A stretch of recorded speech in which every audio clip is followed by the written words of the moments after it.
Ya, Assalamualaikum, selamat malam semuanya, Bapak-Bapak, Ibu sekalian.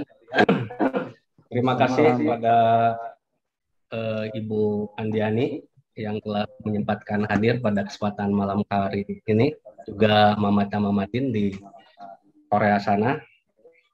Semoga keadaan Bapak-Bapak, Ibu semuanya dalam keadaan sehat walafiat. Eh, Pada kesempatan malam ini, Lingkar Studi Islam dan Filsafat Bandung bersama Forum Jurnalis Jabar mengadakan satu sesi diskusi publik mingguan. Kita seperti biasa kita adakan satu minggu sekali, bapak-bapak dan ibu-ibu, karena hari ini bulan-bulan memang penuh dengan bencana dan lain sebagainya. Kita ingin tentang persoalan mitigasi bencana dalam satu teknologi yang hari ini berkembang, yaitu tentang kecerdasan buatan atau AI. Untuk itu, yang akan kita teori pada malam hari ini adalah Rohman, yang akan menjadi moderator pada kesempatan malam ini. Dia adalah seorang mahasiswa meteorologi ITB. Untuk itu, saya tidak akan berpanjang lebar tentang soal nanti bagaimana teknisnya. Nanti moderator yang akan memandu jalannya sesi diskusi ini. Nanti sekali lagi saya ucapkan terima kasih kepada Bu Andiani dan Pak Mamat dan semuanya para peserta yang telah hadir. Kita di record, nanti kita akan kita tampilkan di YouTube kanal kami yang sudah tersedia. Untuk itu kepada moderator, untuk menyingkat waktu, saya lebih enak saya sampaikan kepada Rohman. Silakan Rohman.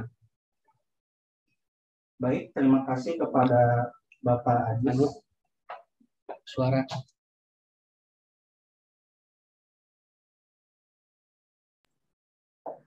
Baik, terima kasih kepada Bapak Ajis selaku pembawa acara pada malam ini yang telah mempersilahkan saya menjadi moderator pada diskusi pada malam ini.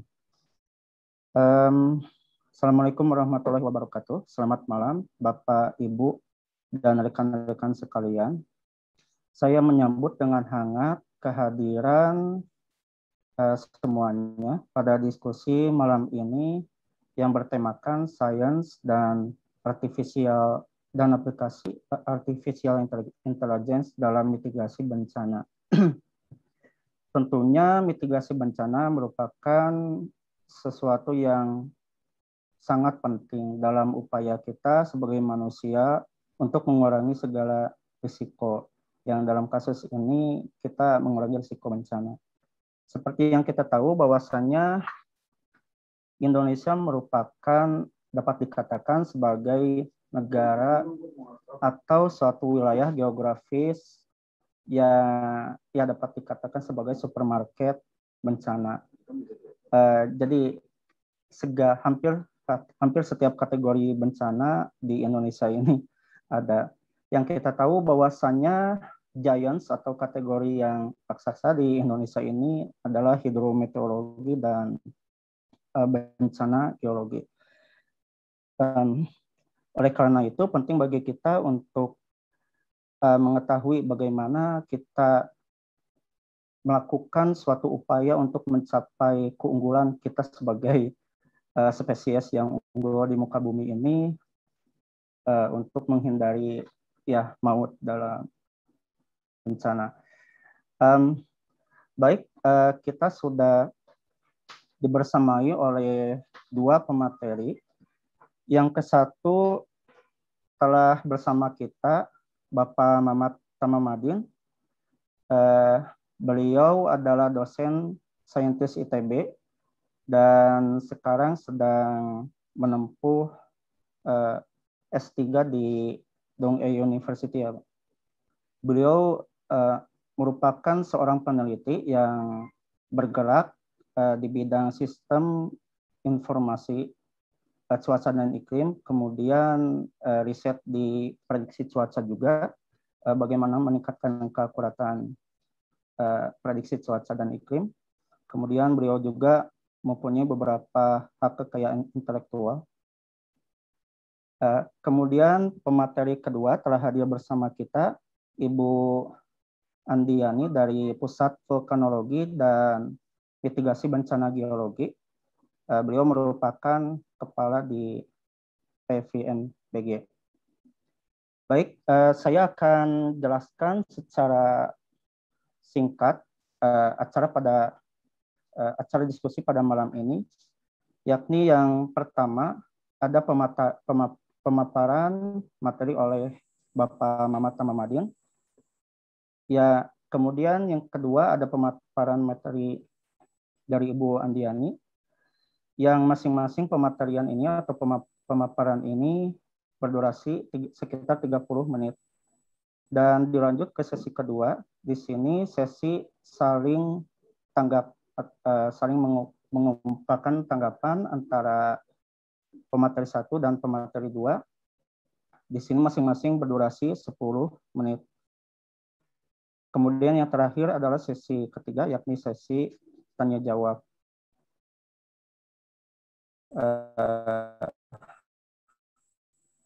Baik, mungkin langsung saja Bapak Mamat Tamamadin yang selaku saintis ITB yang banyak berkontribusi terhadap kemajuan sistem informasi serta peringatan dini. Mungkin barangkali seputar sejauh manakah aplikasi artificial intelligence atau lebih tepatnya machine learning, pembelajaran mesin dalam hal mitigasi bencana. Baik, saya persilakan kepada Bapak Ahmad Tamamadi.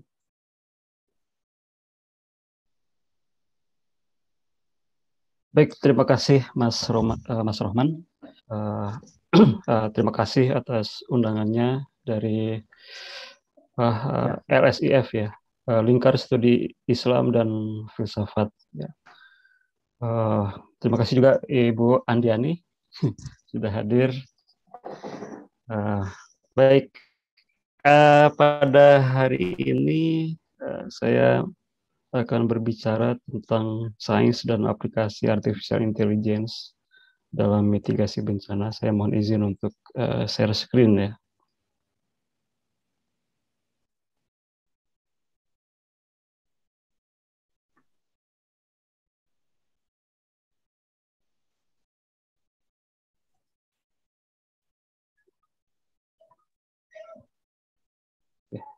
Sudah terlihat ya? Sudah. Pak. Sudah, oke. Baik, iya. Nama saya Mamat Tamamadin. Ya, saya saat ini adalah staf pengajar di program studi meteorologi ya, ITB. Kemudian saat ini juga saya sedang di Korea, sedang melaksanakan studi S3 di Departemen ICT Integrated Ocean Smart City Engineering Donghae University. Kebetulan saat ini saya masuk dalam satu research center terkait dengan proyek kebencanaan. Kebencanaan khususnya di wilayah kota yang langsung berhadapan dengan pantai begitu, yang pastinya tentu rentan terhadap bencana. Kemudian juga kami di sini di Research Center juga bersama-sama dengan tim lain yang latar belakangnya tidak hanya dari meteorologi, tapi dari teknik sipil, kemudian dari teknik kelautan, begitu ya. Kemudian juga dari teknik lingkungan. Karena Research Center-nya ini adalah Research Center yang proyeknya tentang kebencanaan, jadi bisa terintegrasi multidisiplin ilmu di sini. Nah, saat ini saya risetnya tentang kebencanaan khususnya adalah bencana typhoon gitu. Karena kebetulan di Korea ini rentan terhadap typhoon. Tetapi saya juga akan ceritakan bagaimana di Indonesia pun tidak lepas dari bencana siklon ya, karena beberapa kali Indonesia bagian selatan khususnya ya di Samudra Hindia itu beberapa kali dikunjungi oleh typhoon gitu ya, di siklon ya. Jadi kalau typhoon itu di Korea atau di Asia gitu ya, di bagian Samudra Pasifik itu namanya typhoon. Di daerah lain itu bisa namanya siklon gitu. Oke, baik. Nah, berbicara tentang artificial intelligence, maka kita perlu tahu apa itu artificial intelligence. Gitu. Namun sebelum masuk ke sana, ada baiknya kita melihat terlebih dahulu sejarah kenapa artificial intelligence itu bisa muncul begitu. Nah, sejarahnya begini. Jadi pada tahun 1940-an gitu ya sampai 1950 itu ada komputer yang muncul ya, generasi pertama. Jadi komputer ini sangat besar gitu. Jadi satu komputer menghuni satu ruangan gitu. Kalau sekarang biasanya satu ruangan itu bisa sampai 10 gitu ya dalam satu ruangan kerja gitu, 10 sampai 20. Kalau zaman dulu satu ruangan satu komputer besar gitu ya. Dan speknya rendah gitu ya dibandingkan sekarang. Zaman sekarang kecil tapi speknya tinggi gitu kan, bisa melakukan komputasi yang sangat cepat. Kalau zaman dulu besar tapi lambat gitu ya. Ya namanya juga generasi pertama gitu kan. Uji coba. Dan pada saat itu di tahun 1940 komputer itu hanya bisa digunakan untuk melakukan komputasi begitu ya. Hitung-hitungan begitu. Dan yang kedua pada saat itu memang lagi kondisi Perang Dunia Kedua gitu ya. Di mana Jerman memimpin gitu untuk kemudian melawan Inggris gitu ya. Nah, Inggris yang bersekutu dengan Prancis dan Amerika. Nah, Amerika ini menggunakan komputer untuk keperluan perang, gitu ya, untuk memecahkan kode-kode yang dibuat oleh Nazi Jerman pada saat itu. Nah, itulah gunanya komputer pada saat itu ya. Dan dengan mepet gitu kan, kondisi mepet harus ada bantuan komputasi, maka dibentuklah komputer untuk membantu keperluan perang pada saat itu. Nah, itu gunanya komputer. Nah, selanjutnya kita ganti periode ya, periode tahun 50-an. Muncul satu nama, namanya John McCarthy bersama timnya mengusulkan proposal ya. Pada saat itu di tahun 50-an McCarthy ini sudah sudah ada di MIT ya, Massachusetts Institute of Technology gitu. Dia mengusulkan suatu program yang dinamakan dengan artificial intelligence. Nah, pada saat inilah muncul artificial intelligence itu dari seorang yang bernama John McCarthy. Nah, John McCarthy ini background-nya adalah matematik. Ya. Jadi S1 sampai S3 dia matematik. Nah, dengan kemampuan probabilitas ya, menghitung kemungkinan, keahliannya itu kemudian juga dibekali oleh komputer, ilmu komputer dan programming. John McCarthy dengan teman-temannya membuat satu program bahasa pemrograman yang dinamakan dengan LPL, Lisp Programming Language gitu ya. Nah, bahasa pemrograman ini yang digunakan khusus untuk artificial intelligence ya. Jadi dengan program ini komputer tidak hanya gunanya untuk menghitung gitu ya. Tidak hanya gunanya untuk memecahkan kode, tetapi komputer sudah bisa membantu dalam pengambilan keputusan gitu ya. Jadi di sana masih uji coba sebenarnya ya. Jadi ada data A, B, C, D sampai E begitu. Maka dari A, B, C, D itu kesimpulannya apa? Biasanya kan manusia gitu kan. Manusia yang menyimpulkan sesuatu ketika mendapatkan informasi atau data. Ya, jadi ada informasi 1, 2, 3 didukung oleh data ini, maka kesimpulannya itu. Itu menurut ilmu pengetahuan manusia. Tapi pada saat itu, kecerdasan manusia itu diajarkan kepada komputer dalam bentuk program gitu ya. Programnya itu dibuat, kemudian program itu bisa melatih dirinya sendiri gitu ya dengan kemampuan data sampai yang tadinya errornya besar gitu kan, pengambilan keputusannya itu salah gitu kan, lama-lama mendekati kebenaran. Nah itu konsep dari artificial intelligence. Nah, sehingga dengan ide inilah John McCarthy itu disebut sebagai foundernya artificial intelligence. Jadi kalau nanya artificial intelligence itu siapa pendirinya, maka namanya adalah John McCarthy. Ya. Oke, jadi apa itu artificial intelligence? Artificial intelligence itu adalah cabang ilmu komputer untuk mempelajari cara membuat komputer itu menjadi cerdas, gitu ya. Nanti ada salah satu bidang artificial intelligence itu adalah machine learning, gitu ya. Barangkali Bapak atau Ibu pernah mendengar itu machine learning, ya, mesin yang belajar, gitu. Lama-lama mesin itu menjadi cerdas. Nah itu. Jadi cara membuat komputer itu menjadi cerdas, gitu, mampu melakukan sesuatu seperti yang dilakukan oleh manusia, gitu ya. Manusia tadinya tidak bisa membaca, dia belajar terus menerus, sekarang jadi bisa membaca, gitu kan.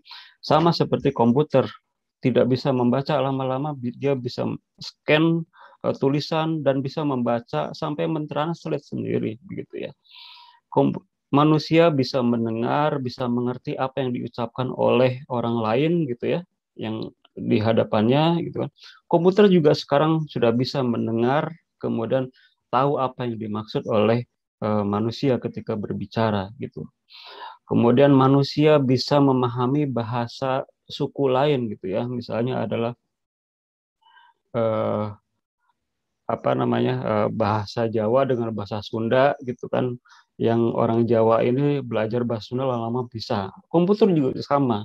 Sekarang kita bisa melihat Google Translate itu sudah bisa memahami berbagai bahasa, ya. Tidak hanya bahasa nasional, ya. Tidak hanya bahasa internasional, sampai bahasa daerah pun ada, gitu. Bahasa Sunda, bahasa Jawa ada. Saking komputer sekarang itu cerdas, secerdas manusia, gitu. Nah, apa yang membedakan komputer dan manusia dalam kecerdasan ini? Manusia memang cerdas, tetapi manusia itu mudah lelah, gitu. Jadi melakukan sesuatu pekerjaan yang terus-menerus manusia tidak bisa, gitu. Harus ada istirahatnya. Komputer tidak. Komputer bisa dalam 1 minggu, 2 minggu, bahkan bertahun-tahun komputer itu mampu bekerja terus-menerus, gitu ya. Makanya ada namanya server, gitu kan. Facebook punya server, kemudian Google punya server, ya, untuk YouTube-nya. Dia tidak berhenti, kan. Berhenti itu probabilitasnya kemungkinan dalam 1 tahun mungkin sekali dalam berapa menit, gitu kan.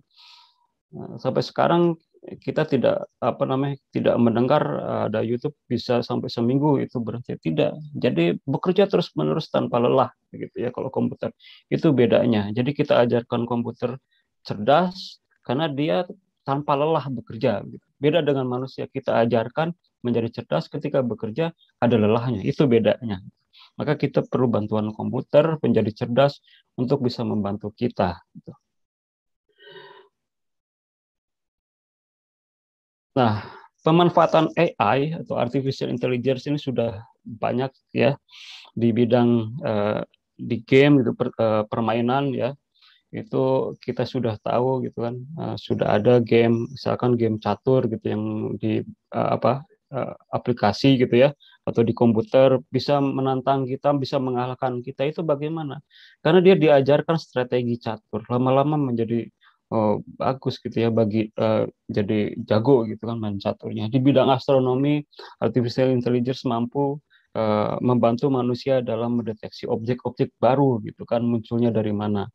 Di bidang kesehatan, artificial intelligence bisa membantu tim medis untuk bisa mendiagnosis jenis penyakit tertentu. Bahkan bisa mengetahui tingkat keparahan seorang pasien, gitu ya.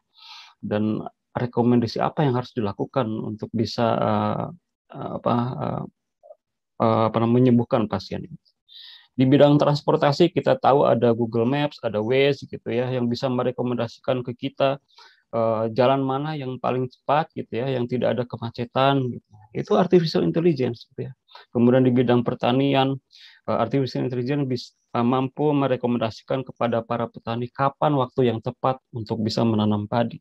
Bahkan sekarang sudah ada robot, ya, yang bisa secara sendiri, secara otomatis memberikan penyiraman kepada tanaman, gitu ya, kepada tanaman saat yang tepat. Jadi tidak perlu manusia. Kalau manusia kadang lupa gitu. Kalau komputer tidak begitu ya. Dia dengan sensornya, dengan kondisi kelembaban udaranya, atmosfernya, kapan dilakukan penyiraman itu sudah bisa dilakukan oleh artificial intelligence. Di bidang pendidikan juga sama ya, membantu guru atau membantu para siswa dalam memberikan rekomendasi cara memahami sesuatu yang dengan cepat, itu dibuat oleh artificial intelligence. Bahkan artificial intelligence mampu untuk bisa menilai evaluasi gitu ya, evaluasi para siswanya. Di bidang e-commerce, artificial intelligence mampu memberikan kepada kita, menunjukkan produk-produk yang sesuai dengan kebutuhan kita gitu ya. Kita cari ini, kemudian muncul di bawahnya barang-barang yang lebih tepat untuk kita gitu. Itu sudah bisa kita temui kita ada Netflix dan lain sebagainya, ada YouTube, rekomendasi video yang sesuai dengan apa yang kita butuhkan gitu. Bidang robotics ya, otomotif, sosial media, data security, finance ya. Jadi AI itu sudah bisa diterapkan di berbagai bidang gitu ya. Nah, di bencana bagaimana? Nanti kita akan lihat di beberapa slide berikut. Nah, ada satu pertanyaan, apakah artificial intelligence ini berbahaya? Sama seperti teknologi yang lain ya. Teknologi itu sesuai dengan siapa yang menggunakan teknologi itu. Teknologi bisa bermanfaat, teknologi bisa juga berbahaya. Sama seperti pisau ya. Pisau itu bisa bermanfaat ya untuk membantu kita uh, mengolah makanan, tapi bisa juga berbahaya ketika pisau itu digunakan oleh orang-orang yang tidak bertanggung jawab, begitu kan. Sama seperti AI gitu ya, artificial intelligence juga bisa berbahaya jika digunakan atau dimanfaatkan oleh orang-orang yang tidak bertanggung jawab. Seperti misalnya di sini ada autonomous weapon, gitu ya, di mana senjata bisa secara otomatis menembak siapapun secara otomatis. Itu bisa berbahaya gitu, karena di sana ada artificial intelligence. Nah, yang membedakan artificial intelligence dengan manusia, AI, dia cerdas, tapi tidak punya rasa, tidak punya emosi seperti manusia. Manusia cerdas, tetapi punya emosi, gitu ya, punya rasa.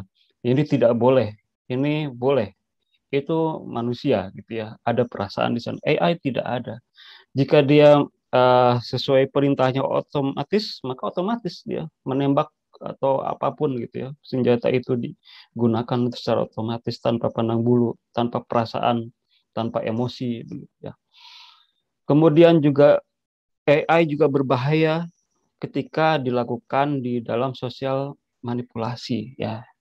Sekarang kita tahu Facebook gitu ya, Facebook, sosial media lah begitu ya. Kita di sana menyantumkan foto-foto kita, informasi-informasi biodata kita. AI itu bisa secara mudah dibuat oleh orang lain ya, untuk bisa mencari tahu login kita, sehingga kita bisa diketahui biodata kita ya. Kemudian riwayat hidup kita gitu ya. Uh, Relationship kita ya dengan keluarga kita itu bisa diketahui ya jika AI ini digunakan untuk sosial manipulasi gitu ya. Kemudian juga invasion of privacy and social grading, sama juga privacy itu bisa diatur atau bisa diserang atau bisa dilakukan dengan menggunakan AI gitu ya. Kemudian juga bisa juga misalignment between goals and mesin gitu ya. Misalnya adalah AI ini mementingkan masalah efektivitas dan kecepatan begitu kan. Contohnya digunakan dalam pesawat begitu ya. Pesawat atau dalam kendaraan yang lain gitu. AI akan menunjukkan jalan yang paling cepat, yang paling efektif begitu. Dan tapi tidak ada yang namanya yang tadi ya, emosi atau perasaan bagaimana. Jadi tidak mementingkan masalah keamanan gitu ya. Jadi yang penting cepat gitu ya. Itu dilakukan oleh AI gitu. Jadi meskipun tidak aman, pokoknya cepat saja. Nah itu AI itu seperti itu. Jadi kalau AI itu kekurangannya di sana.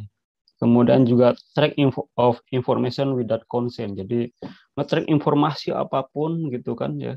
Eh, Seseorang, privasi seseorang tanpa adanya emosi atau tanpa adanya perasaan itu aman atau membuat orang tidak senang atau tidak, itu tidak ada di dalam AI kamu seperti itu. Yang penting dia serang terus-menerus.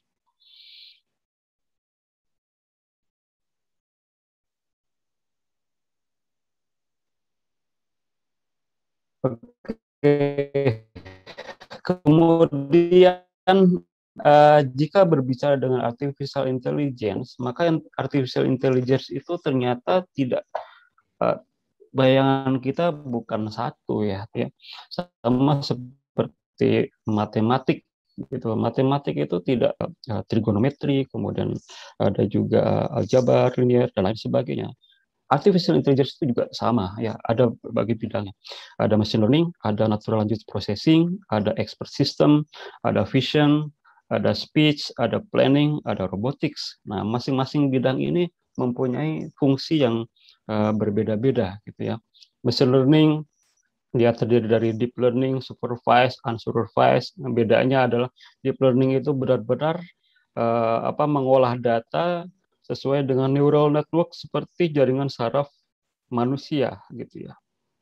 Kemudian supervised itu adalah mengolah data, informasi, tetapi tersupervisi oleh oleh data-data yang akan diprediksi. Unsupervised itu adalah yang tidak disupervisi oleh suatu data tertentu gitu kan. Kemudian di natural language ada content extraction, jadi bisa mengekstrak kalimat-kalimat tertentu, kemudian mengklasifikasinya, apakah ini kalimat ini adalah bahasa apa, bahasa Indonesia, bahasa Inggris atau apa gitu kan. Kemudian mentranslate-nya, kemudian juga bisa menjawab ya, kemudian juga komputer bisa mengenerate teks sendiri begitu kan. Kemudian juga di artificial intelligence ada expert system, di mana sistem itu bisa memberikan keputusan. Nah, di sini ya ada expert system. Juga artificial intelligence punya vision ya. Ada bidang vision di mana lebih artificial intelligence bisa mengolah image gitu ya, citra atau gambar ya, baik vektor maupun raster gitu ya. Kemudian mengenali sesuatu dari image itu. Contohnya adalah ketika artificial intelligence ini bisa mengenal wajah seseorang ya. Mungkin kita sering ya ketika kita upload gambar, foto kita ya bersama teman-teman kita ke Facebook, kemudian kita akan tag. Kalau zaman dulu Facebook kan nge-tag itu kita harus ketik ya. Kalau sekarang sudah otomatis muncul namanya. Jadi artificial intelligence sudah mengenali gitu ya.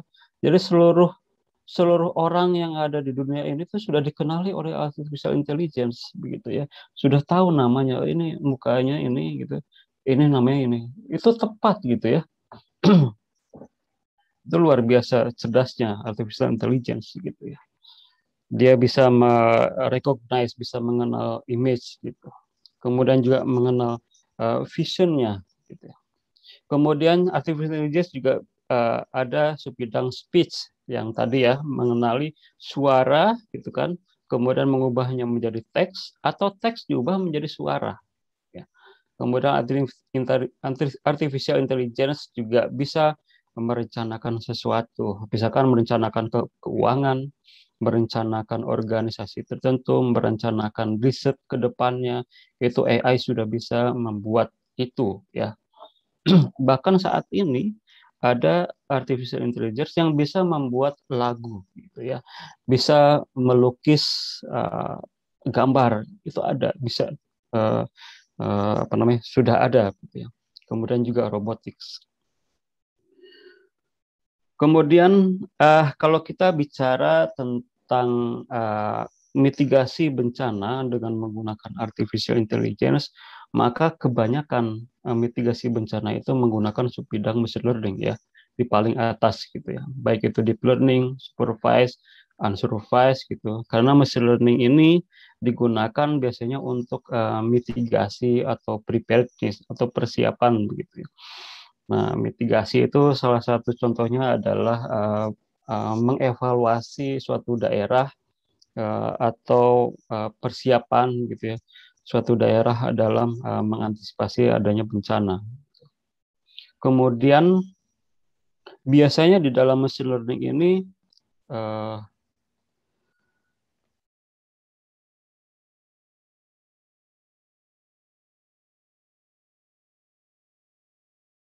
Suaranya ke Ain Mutmat, diulangi aja. Oke, bagian ini ya. Ya. Ya. Jadi di artificial intelligence khusus untuk mitigasi bencana itu kebanyakan menggunakan machine learning begitu ya. Machine learning ini umumnya adalah stepnya seperti ini ya, tahap-tahapnya. Mengumpulkan data gitu ya. Setelah itu data itu diproses agar siap untuk di training. Jadi harus diformat terlebih dahulu sesuai dengan algoritma gitu ya. Jadi di machine learning, di program artificial intelligence itu ada namanya algoritma. Algoritma itu adalah urutan menghitung data, mengolah data. Itu namanya algoritma. Urutannya gitu. Sehingga sampai akhir final kira-kira kesimpulannya apa. Nah, itu namanya algoritma. Jadi mengolah data, proses mengolah data, prosedur mengolah data, sehingga finalnya itu seperti apa kesimpulannya. Itu ya, itu namanya algoritma. Jadi setelah data dikumpulkan gitu ya, kemudian data itu harus direformat ya, diformat sesuai dengan keinginan si algoritma itu. Nah, setelah itu kita harus memilih algoritma apa, karena prosedur algoritma itu banyak sekarang itu makin berkembang machine learning itu. Jadi nggak satu dua, sekarang tuh ratusan ada algoritma ya. Algoritma itu seperti itu, bagaimana mentraining data itu ya, sehingga ini akan menyimpulkan sesuatu yang tepat, dan ini terus menerus dicoba sehingga mendapatkan kesimpulan yang benar ya gitu. Nah, jadi algoritma itu semacam metode ya. Jadi kalau kita analogikan ya, ada anak belajar matematik, kan cara belajarnya macam-macam ya. Ada metode Kumon, ada metode yang lain, metode tradisional, metode hitung dan lain sebagainya. Nah, seperti itu algoritmanya. Yang penting hasilnya adalah bagus. Nah, metode yang tepat buat anak ini yang mana? Nah, seperti itu. Jadi kita harus memilih algoritma yang tepat untuk apa namanya? Untuk bidang itu. Misalnya kita ingin memitigasi banjir, maka kita harus memilih algoritma yang uh, sesuai agar prediksi banjir itu, mendeteksi banjirnya itu tepat. Kita harus pilih algoritma itu. Nah, setelah itu kita lakukan training data ini. Ya, jadi data ini adalah data yang terdahulu ya, dikumpulkan banyak sekali data gitu ya, banyak sekali data, kemudian di training ya, disuruh belajar nih algoritmanya, mempelajari karakteristik ke belakang, sehingga dia bisa menyimpulkan pasti di kemudian hari itu kondisinya seperti ini, akan banjir di daerah ini, waktunya pada hari itu, pada jam itu, gitu. Kemudian juga di testing untuk melihat machine learning ini apakah akurat atau tidak prediksinya. Oke, nah kemudian di aplikasi AI, waktunya masih banyak atau sedikit lagi?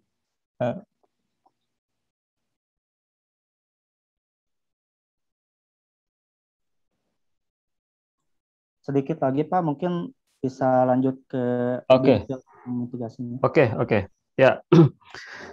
Jadi di Indonesia untuk mitigasi bencana, sebenarnya di sini aplikasi AI untuk manajemen bencana itu sudah banyak ya, tetapi masih dalam taraf uji coba ya di dunia, di internasional gitu. Nah, ketika kita bicara di Indonesia ini ada beberapa yang sudah saya koleksi di berbagai sumber gitu. BPPT ini sudah mengembangkan teknologi mitigasi bencana berbasis artificial intelligence untuk penanggulangan kebakaran hutan dan lahan gitu ya.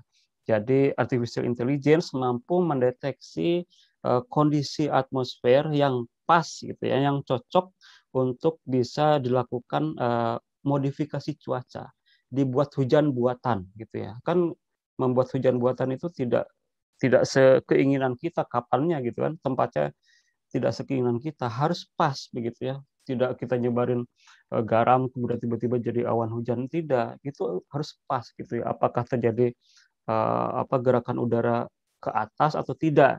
Nah, itu machine learning membantu atau deep learning membantu itu menentukan kapannya, lokasinya di mana. Itu dibantu oleh artificial intelligence ya, untuk bisa membuat hujan buatan. Juga prediksi tsunami ya sedang dibuat oleh BPPT dengan menggunakan artificial intelligence untuk memprediksi waktu tempuhnya, lokasi dan ketinggian gelombangnya. Itu di Indonesia. Kemudian karena bidang saya adalah meteorologi ya, kita bicara tentang atmosfer bumi gitu ya. Nah, di bumi kita ada atmosfer di atasnya, jadi paling bawah itu atmosfer itu adalah berlapis-lapis gitu ya. Atmosfer kita itu berlapis-lapis. Paling bawah itu yang disebut dengan troposfer. Nah, di troposfer inilah berbagai gejala atmosfer itu terjadi seperti hujan, angin kencang gitu ya. Kemudian panas suhu temperatur, tekanan udara yang kita rasakan oleh manusia itu di troposfer gitu ya. Gejala-gejala dinamika atmosfer itu ada di troposfer gitu ya. Nah, kemudian di troposfer inilah ada siklus hidrologi ya. Ketika ada matahari, kemudian matahari ini memanasi permukaan bumi, di mana permukaan bumi itu ada air, ya. Air itu bisa dari danau, air itu ada juga dari di laut, begitu ya. Air juga ada di tanaman. Ketika dipanaskan, maka air itu akan menguap dan muncul menjadi awan-awan hujan, gitu. Itu adalah siklus hidrologi. Nah, siklus ini sudah dipelajari di bidang meteorologi ya, di bidang hidrometeorologi begitu. Fisis-fisisnya sudah dipelajari. Nah, dan metode untuk memprediksi curah hujan atau angin atau temperatur itu sebenarnya sudah ada metode untuk memprediksi berdasarkan dinamika tadi. Nah, tetapi sekarang muncullah artificial intelligence, bagaimana ini bisa membantu ya berdasarkan data-data yang terdahulu bisa memprediksi atau mendeteksi apakah hujan ini akan deras atau tidak. Itu ya, berdasarkan dari training atau machine learning yang tadi dibuat ya. Jadi saat ini sudah muncul berbagai metode artificial intelligence untuk bisa mendeteksi cuaca ekstrim begitu ya, berdasarkan dari data satelit, data radar, kemudian data elevasi topografi bumi gitu kan, kemudian juga data-data yang dikumpulkan di permukaan bumi, semuanya kemudian dikumpulkan, direformat, kemudian dipilih algoritmanya, kemudian di training data-data tadi menggunakan algoritma tadi, kemudian muncullah prediksi cuaca ekstrim. Nah, kemudian juga AI juga digunakan untuk mendeteksi banjir ya. Saat ini Google itu sudah membangun ya artificial intelligence untuk mendeteksi banjir. Ya, awalnya input datanya pasti dari curah hujan, kemudian dia masuk ke catchment area, kemudian catchment area itu apakah sebelumnya secara historis pernah menyebabkan banjir atau tidak, itu dihimpun data secara keseluruhan di masa lalu, kemudian AI mentrainingnya untuk bisa menjadi kesimpulan apakah nanti menjadi banjir atau tidak ketika terjadi hujan dengan nilai tertentu ya. Ini adalah visualisasi bagaimana Google membuat artificial intelligence bisa mensimulasikan banjir di suatu daerah gitu ya. Ya, jadi curah hujan yang masuk ke sini, kemudian ke catchment area gitu ya, kemudian menggunakan elevasi data, maka bisa terlihat di daerah mana saja yang akan terjadi genangan banjir. Kemudian juga seperti yang saya sampaikan tadi di awal, bahwa di Indonesia itu ternyata sudah didatangi beberapa siklon gitu ya. Dulu di tahun 2017 ada yang namanya siklon tropis Dahlia di bagian Samudra Hindia gitu ya.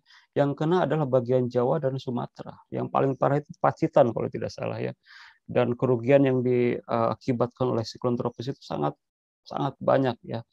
Kalau tadi siklon tropis Dahlia, kemudian juga di tahun yang sama ada siklon tropis Cempaka. Namanya bagus ya, nama-nama bunga. Tapi ternyata nama-nama bunga ini tidak seindah namanya, tapi malah menimbulkan petaka gitu ya. Kita lihat di sini korban meninggal dan hilang sampai 41 orang, kerusakan rumah, terendam, ya, jembatan rusak, fasilitas pendidikan rusak gitu ya. Tidak seindah namanya gitu. Makanya ini harus kita antisipasi ya. Dan di tahun 2019 lalu siklon tropis Lili gitu ya. Dan yang terakhir 2021 ya, di tahun ini yang sangat baru ada siklon tropis Seroja ya. Ini mungkin masih ingat ya Bapak Ibu sekalian dengan siklon tropis Seroja yang berdampak ke wilayah Jawa, kemudian Bali, Nusa Tenggara begitu. Yang paling parah adalah Nusa Tenggara. Nah, di sini ini berkaitan dengan saya ingin mencoba mengenalkan apa yang saya sedang riset ya di kombinasi berbagai algoritma machine learning. Jadi ini adalah daerah Korea Selatan, ini Indonesia yang paling bawah ya. Korea Selatan itu yang saya kotakin ini ya.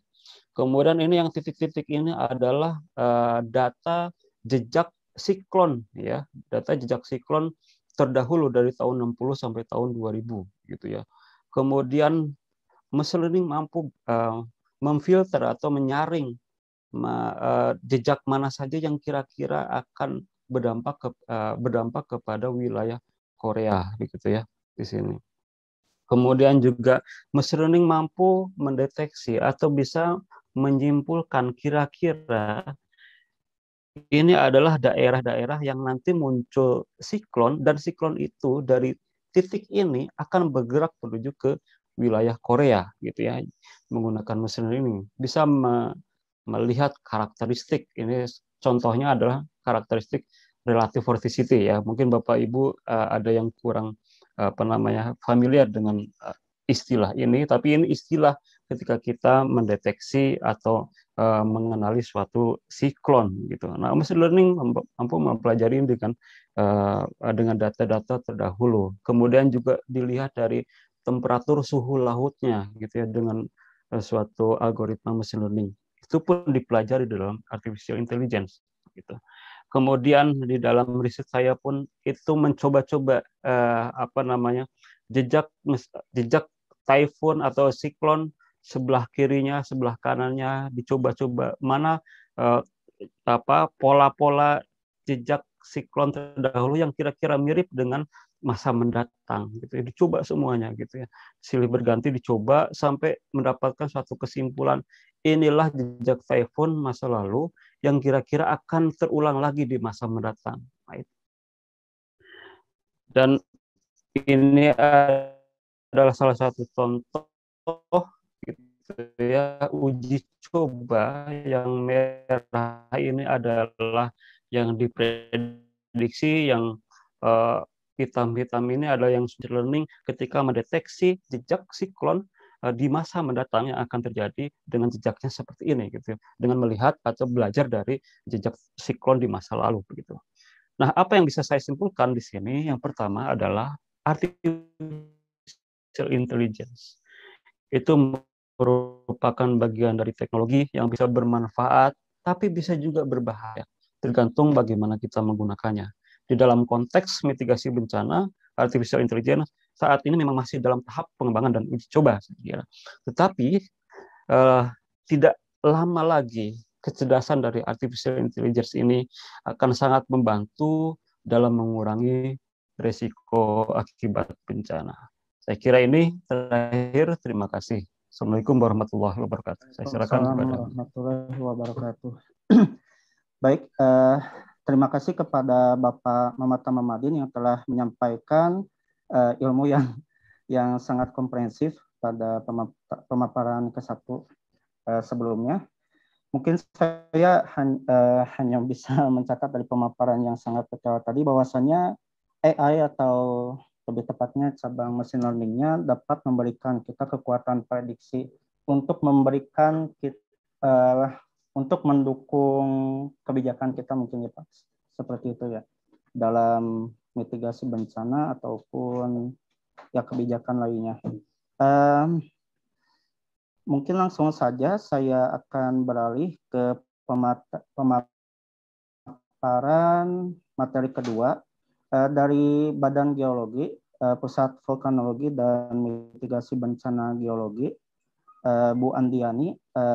Saya persilahkan untuk memaparkan barangkali seputar bagaimana sih AI atau machine learning ini digunakan dalam mitigasi bencana khususnya geologi. Seperti tadi yang disebutkan bahwasannya BPPT itu mengembangkan aplikasi di tsunami, bagaimana vulkanik dan sebagainya. Baik, saya persilahkan kepada Ibu Andiani sekitar 30 menit.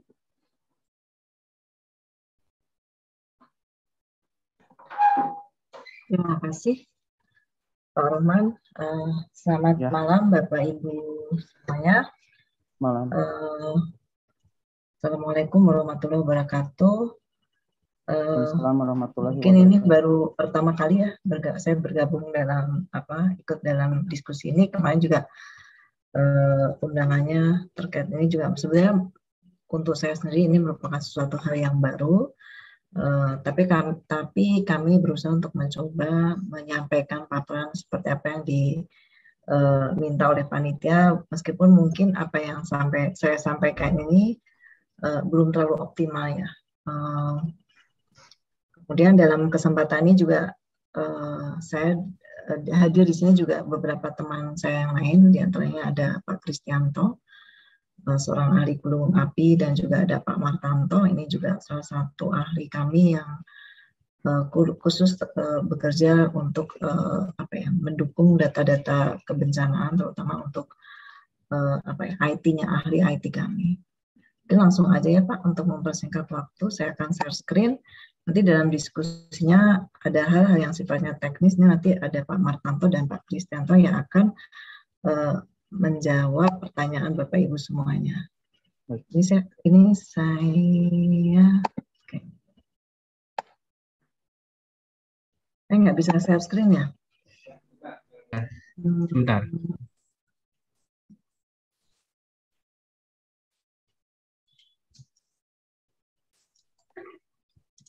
Ya, sekarang bisa, Bu.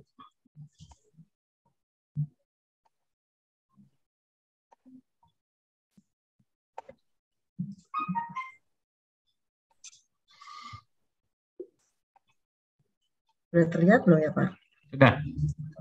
Cukup jelas. Ya. Ya, ini permintaannya sains dan aplikasi artificial intelligence dalam mitigasi bencana. Mungkin apa itu artificial intelligence tadi sudah dijelaskan secara baik oleh Pak Mamat. Saya juga belajar dari Pak Mamat tadi. Jadi mungkin kalau kita bicara bencana geologi di Indonesia, kembali lagi bahwa sesuai dengan kondisi tektonik Indonesia tetap pada pertemuan 4 lempeng dunia. Di bagian atas, di bagian utara lempeng Eurasia, di bagian selatan lempeng Indo-Astria, di bagian timur lempeng Filipina dan lempeng Pasifik dan lempeng Filipina, sehingga adanya lokasi kedudukan Indonesia berada pada tumbukan 4 lempeng ini menyebabkan Indonesia sangat rawan terhadap kejadian bahaya geologi. Di sini pengertian bahaya geologi diantaranya adalah gunung api, gempa bumi, tsunami, dan gerakan tanah. Dan saya, pusat kami yaitu Pusat Vulkanologi dan Mitigasi Bencana Geologi ini memiliki kewajiban untuk menyiapkan data dan informasi yang terkait dengan 4 jenis bencana tadi. Khusus untuk gunung api sebetulnya kegiatan pemantauan gunung api ini sebenarnya sudah lama ya dilakukan oleh pemerintah Hindia Belanda dimulai pada tahun 1820 dengan didirikannya lembaga pemantauan gunung api Kelut. Jadi pada waktu itu memang gunung api Kelut menjadi perhatian bagi pemerintah Belanda karena memang kejadian adanya lahar dingin yang mengancam banyak penduduk yang tinggal di sekitar gunung api itu, dan pada itu karena pemerintah Belanda juga sudah memahami kondisi Indonesia yang seperti itu sehingga dia membangun semacam observatori atau pengamatan yang bertujuan untuk mengamati aktivitas Gunung Kelut. Dan semenjak itu dan semenjak kemerdekaan juga banyak beberapa kami pun juga membangun beberapa pos pengamatan gunung api yang memang tujuannya untuk mengamati aktivitas gunung api. Sehingga dari kondisinya bisa terlihat dari sisi gunung api sebetulnya di Indonesia terdapat 127 gunung api aktif dan 69 diantaranya dipantau secara menerus oleh PVMBG. Artinya dipantau secara menerus itu dipantau selama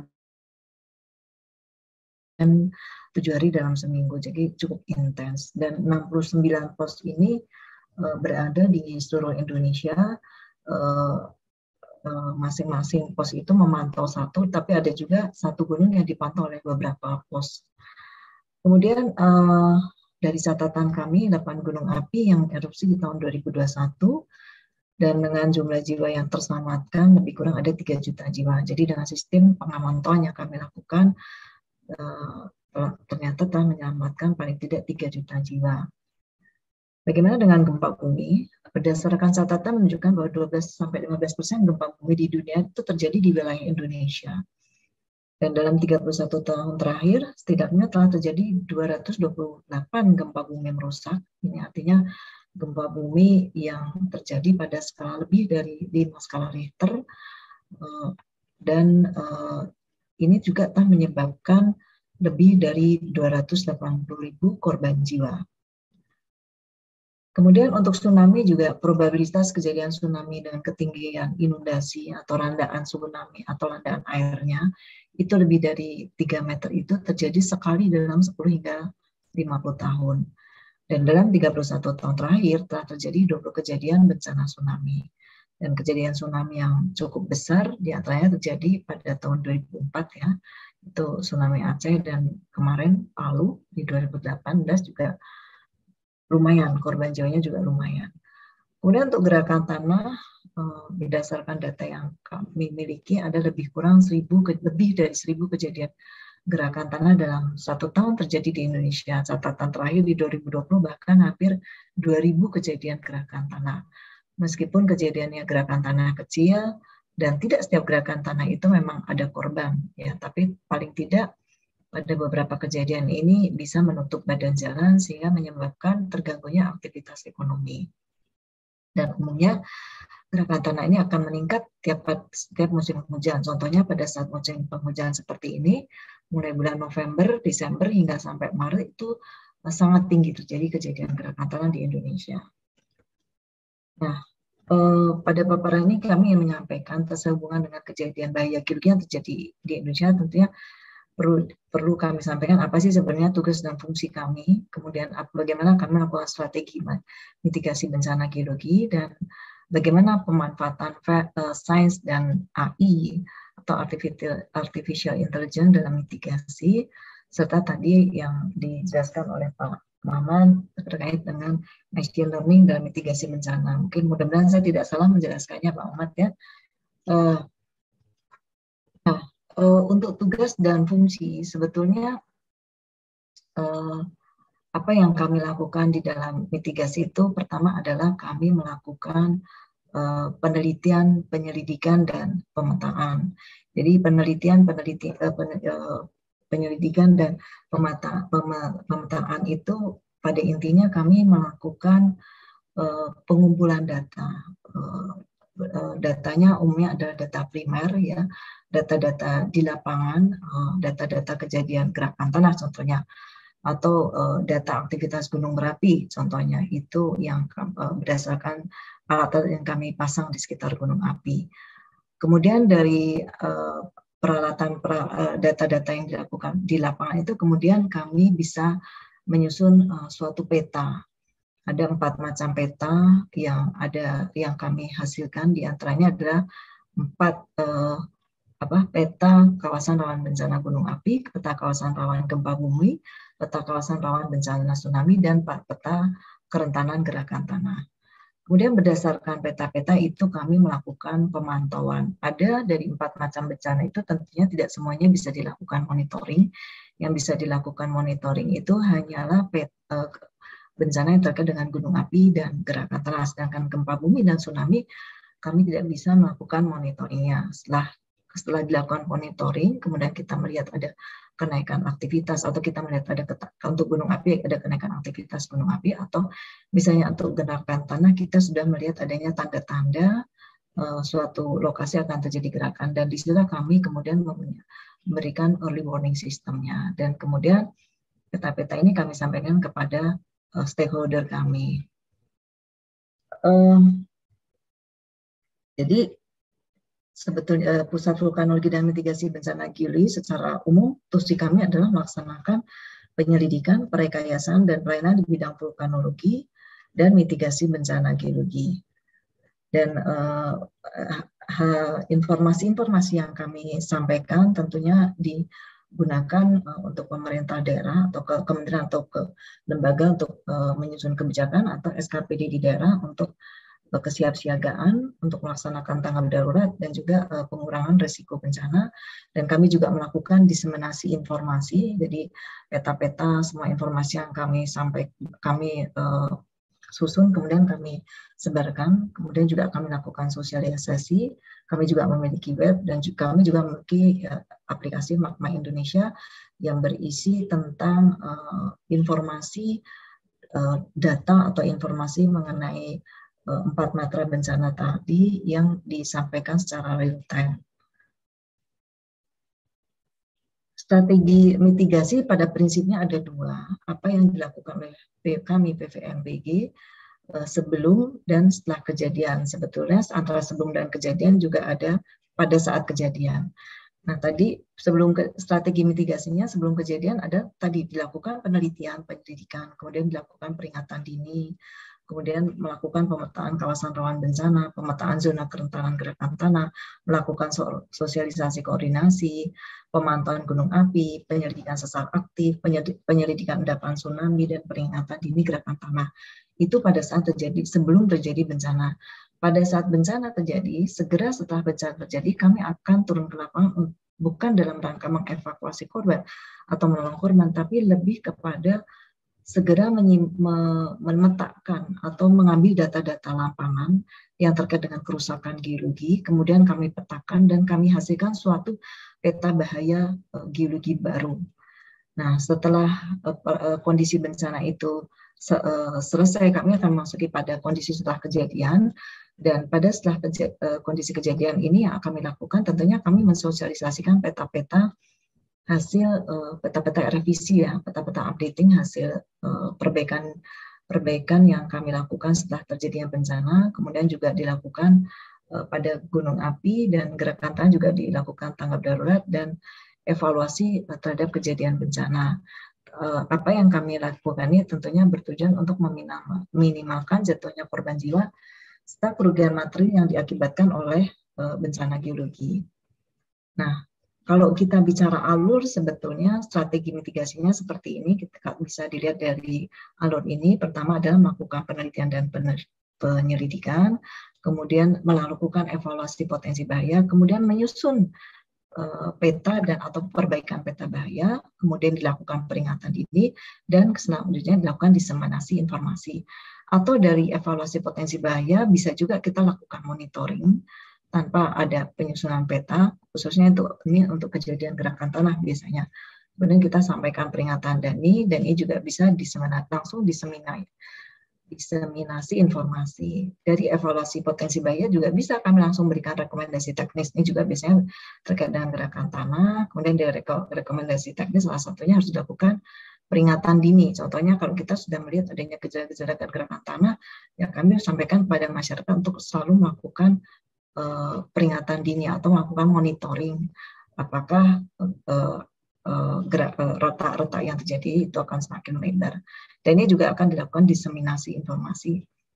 Nah, tanda bintang ini adalah kurang lebih adalah metode artificial intelligence atau machine learning yang bisa diterapkan pada mitigasi bencana di PVMBG. Jadi terkait dengan monitoring, ini juga monitoring gunung api, kemudian penyusunan dan perbaikan peta bahaya, serta diseminasi informasi.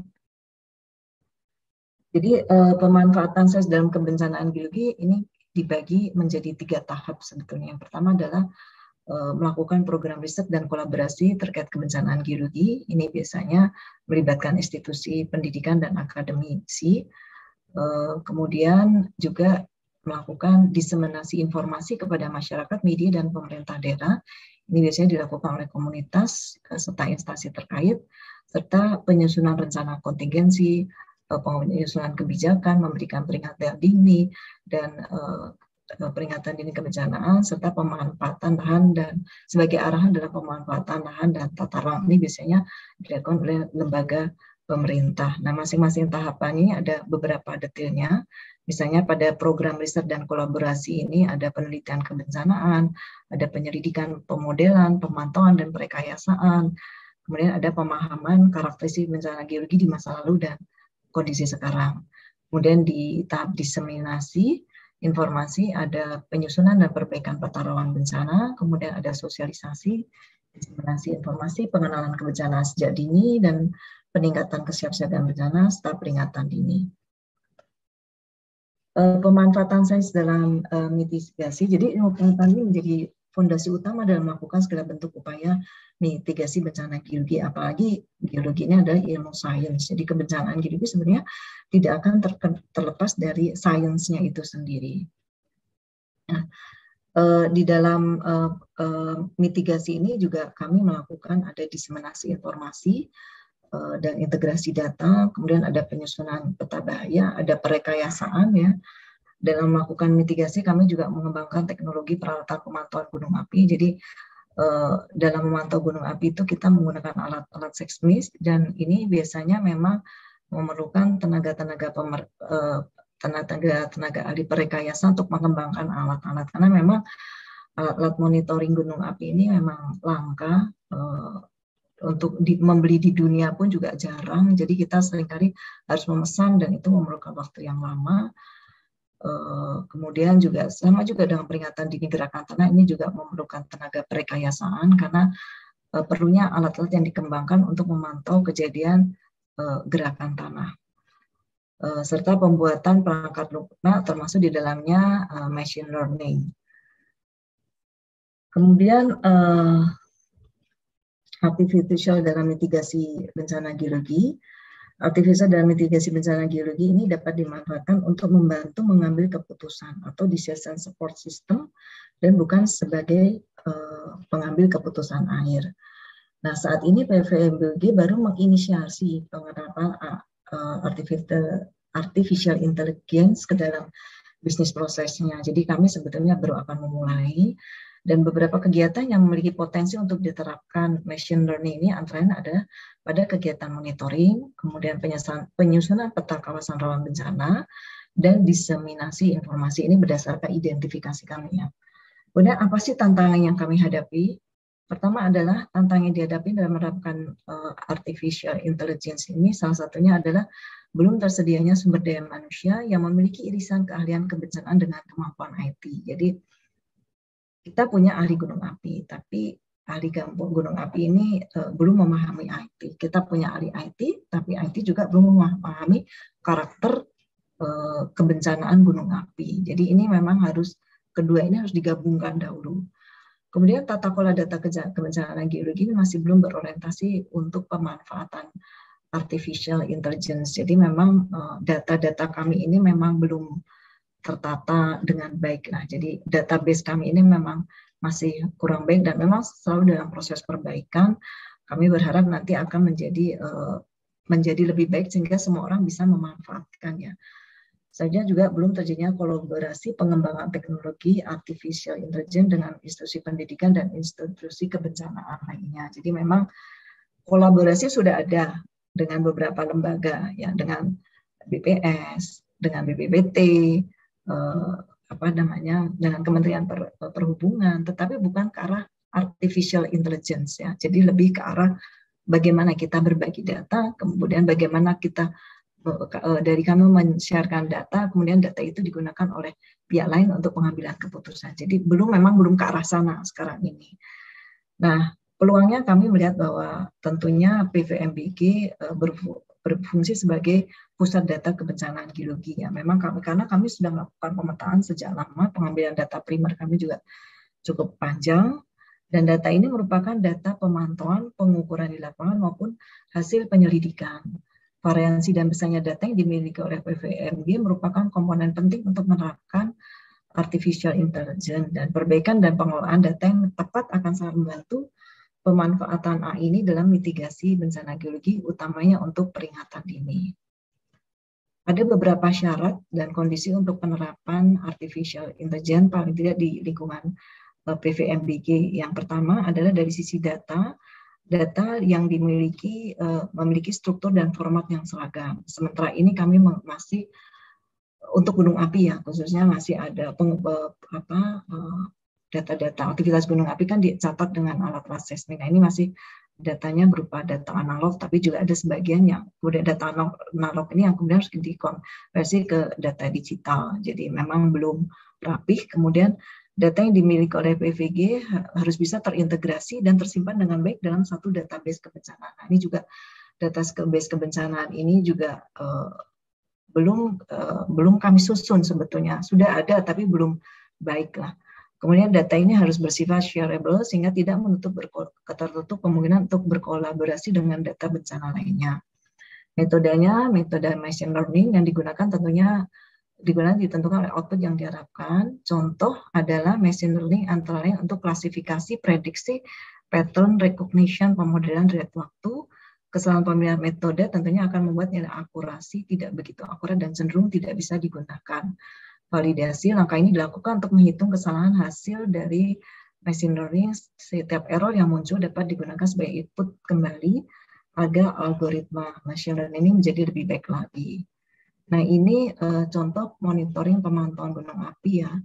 Pemantauan merupakan aktivitas gunung api, salah satunya adalah dengan melakukan identifikasi dan perhitungan jumlah gempa vulkanik secara manual dengan membaca seismogram analog dan digital. Itu yang selama ini kami lakukan. Para pengamat di pos pengamat itu melakukan hal ini. Kemudian semakin tinggi jumlah gempa VT yang terekam, maka semakin meningkat tingkat aktivitasnya. Begitu juga sebaliknya, semakin rendah maka semakin berkurang tingkat aktivitasnya.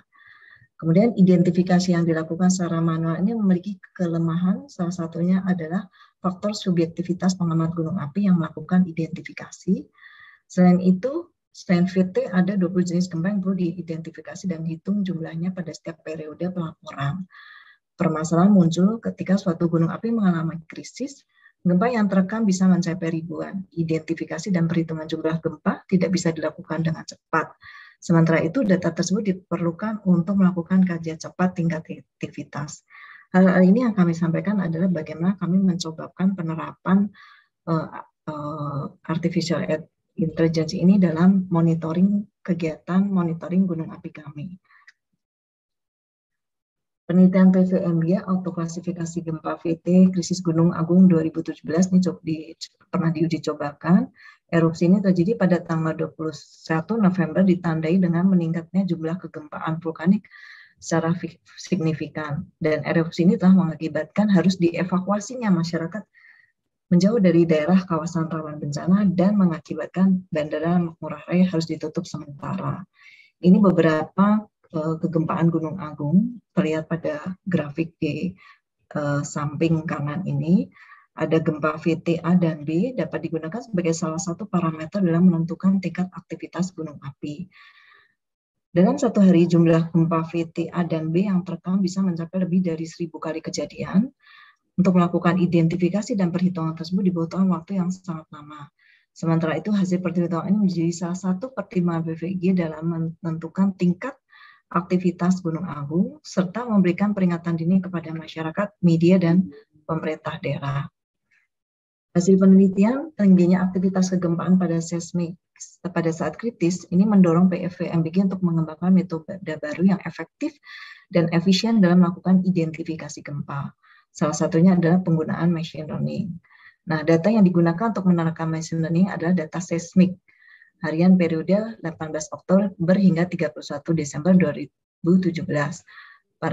Pada periode tersebut, gempa yang tercekam cukup banyak dan katalog kegempaannya 2.114 gempa juga sudah dikelola dengan sangat baik. Data ini dapat digunakan untuk training ML, machine learning, sehingga didapatkan model prediksi gempa VT. Hasil prediksi yang didapat adalah sebesar 99,53% dengan tingkat kesalahan 0,068734. Hasil dari autoklasifikasi ini diharapkan dapat membantu PVMBG untuk mempercepat proses identifikasi dan perhitungan jumlah gempa, sehingga peringatan dini terkait tingkat aktivitas gunung api dapat disampaikan dengan cepat. Penerapan untuk peta kawasan rawan bencana, peta KRB adalah peta petunjuk tingkat kerawanan bencana suatu daerah apabila terjadi bencana geologi. Peta ini dibuat dengan menggunakan data pemetaan geologi yang kemudian dilakukan pemodelan bencana geologi. Salah satu informasi penting yang diperlukan dari peta KRB ini adalah jumlah pemukiman yang terdampak. Nah, dalam melakukan pengolahan data spasial seleksi dan klasifikasi pemukiman penduduk dilakukan secara manual. Nah, penggunaan machine learning ini sempat diterapkan PVMD untuk membedakan daerah pemukiman, hutan, sungai, endapan, awan panas hingga danau. Namun sayangnya akurasi yang diberikan tidak begitu baik. Dan setelah adanya kebijakan satu peta, integrasi data antar instansi semakin mudah, data pemukiman data lainnya bisa didapatkan dari instansi lainnya. Sehingga dalam kasus ini, machine learning diputuskan untuk tidak dilanjutkan pengembangannya. Untuk mendorong penerapan artificial intelligence atau machine learning dalam mitigasi bencana geologi, PVMBG akan mengajak institusi pendidikan dan wali data kebencanaan geologi lainnya untuk dapat berkolaborasi mengembangkan artificial intelligence baik dari sisi metode maupun data. Kami memiliki aplikasi Magma Indonesia. Magma ini digunakan sebagai platform untuk pertukaran data, database, integrasi data, penghimpunan dataset, dan diseminasi informasi bencana geologi. Sehingga kolaborasi antar data kebencanaan geologi dapat dilakukan dengan mudah. Teknologi Magma yang terbaru memungkinkan autoklasifikasi gempa dilakukan dari sisi server. BioShare atau program BioShare ini diinisiasi pada tahun ini.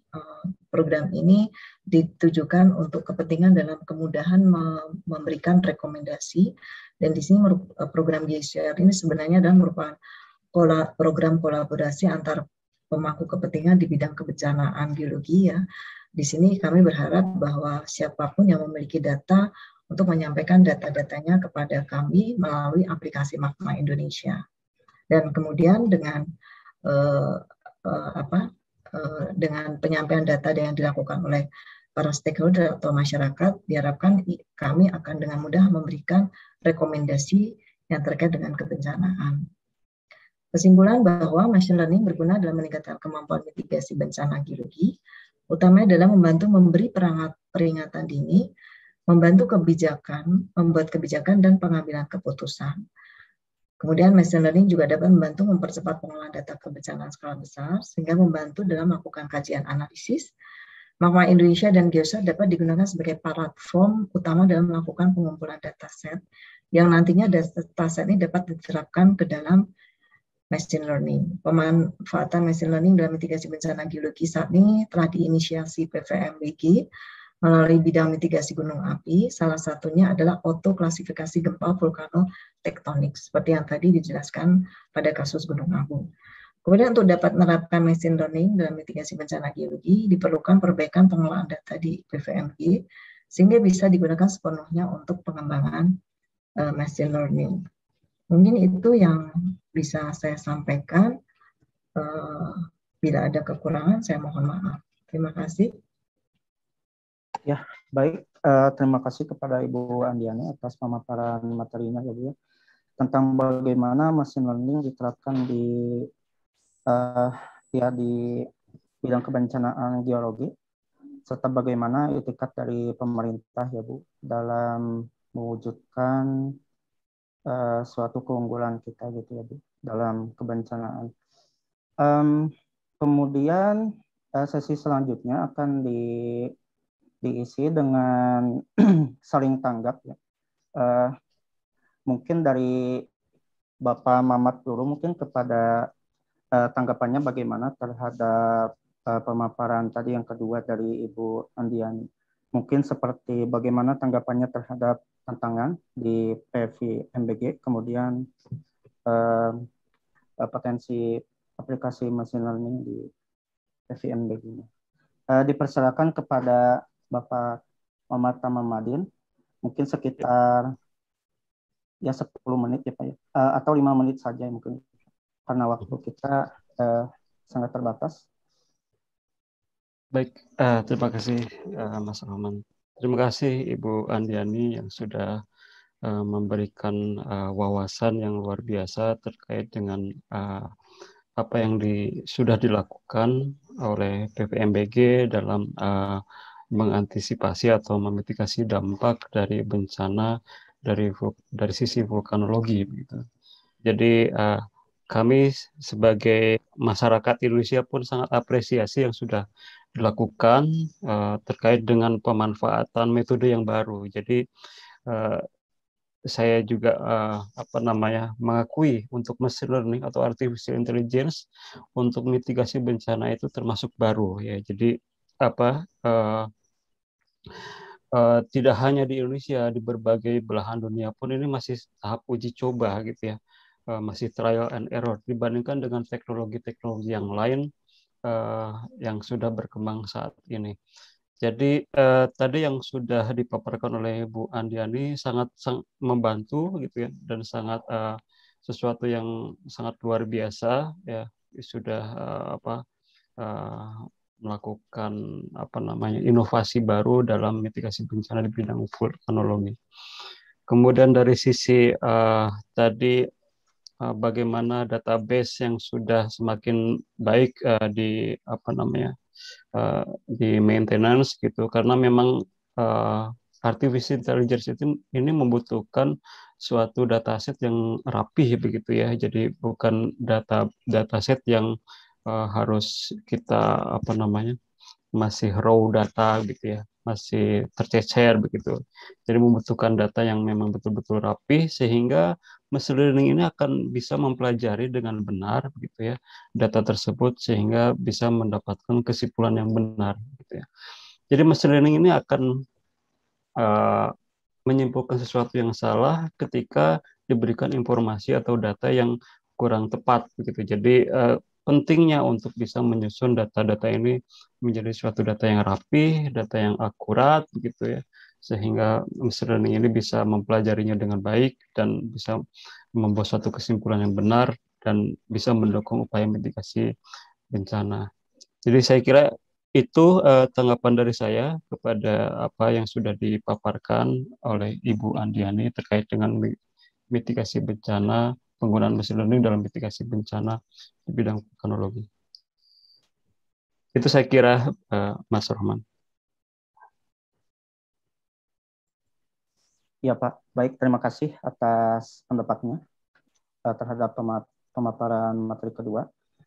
Mungkin kepada untuk selanjutnya kepada Ibu Andiani bisa menyampaikan masukan-masukan kepada misalkan tadi tentang riset Bapak Muhammad Tamamadin atau misalkan kolaborasi selanjutnya seperti itu ya Pak. Dipersilakan kepada Ibu Andiani untuk terima kasih Pak Roman.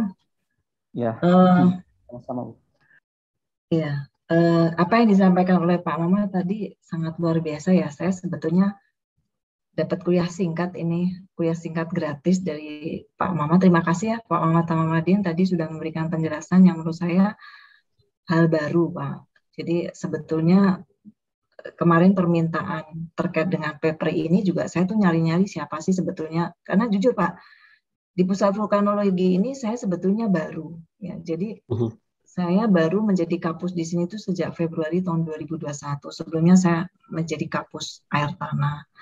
Nah, saya melihat memang terkait dengan kebencanaan gunung api, ini memang sangat syarat teknologi. Tadi Pak Ahmad menjelaskan bagaimana tadi untuk badai seroja, kemudian untuk prediksi hidrometeorologi atau kejadian banjir. Menurut saya ya hampir dikatakan ini kan sebetulnya perilaku alam ya. Bagaimana kemudian perilaku alam ini bisa didekati dengan tadi ya Pak ya, robot tadi istilahnya komputernya menjadi pinter gitu loh untuk memprediksinya. Jadi ini menjadi sesuatu yang luar biasa dan menginspirasi saya sebagai kapus, meskipun saya juga punya tenaga staf juga di tempat kami yang memiliki pengetahuan tersebut, dan kami melihat memang bagaimana itu mungkin sekarang ini masih sulit ya Pak Mamat kalau saya melihat untuk dikembangkan ya, terutama untuk kalau saya lihat sih untuk di kantor kami sendiri bagaimana memang ada keterbatasan, dan tentunya nanti kita bisa diskusi ya Pak Mamat bisa memberi masukan pada kami sebetulnya bagaimana sih kita harus memulainya, karena paling tidak ada tempat untuk ini nanti Pak Martanto itu untuk berdiskusi lah, untuk sharing untuk bagaimana mengembangkan AI di PVMBG. Mungkin itu tanggapan dari saya, Pak Ahmad. Terima kasih kuliah singkatnya, kuliah gratis. Sama-sama Ibu Ande.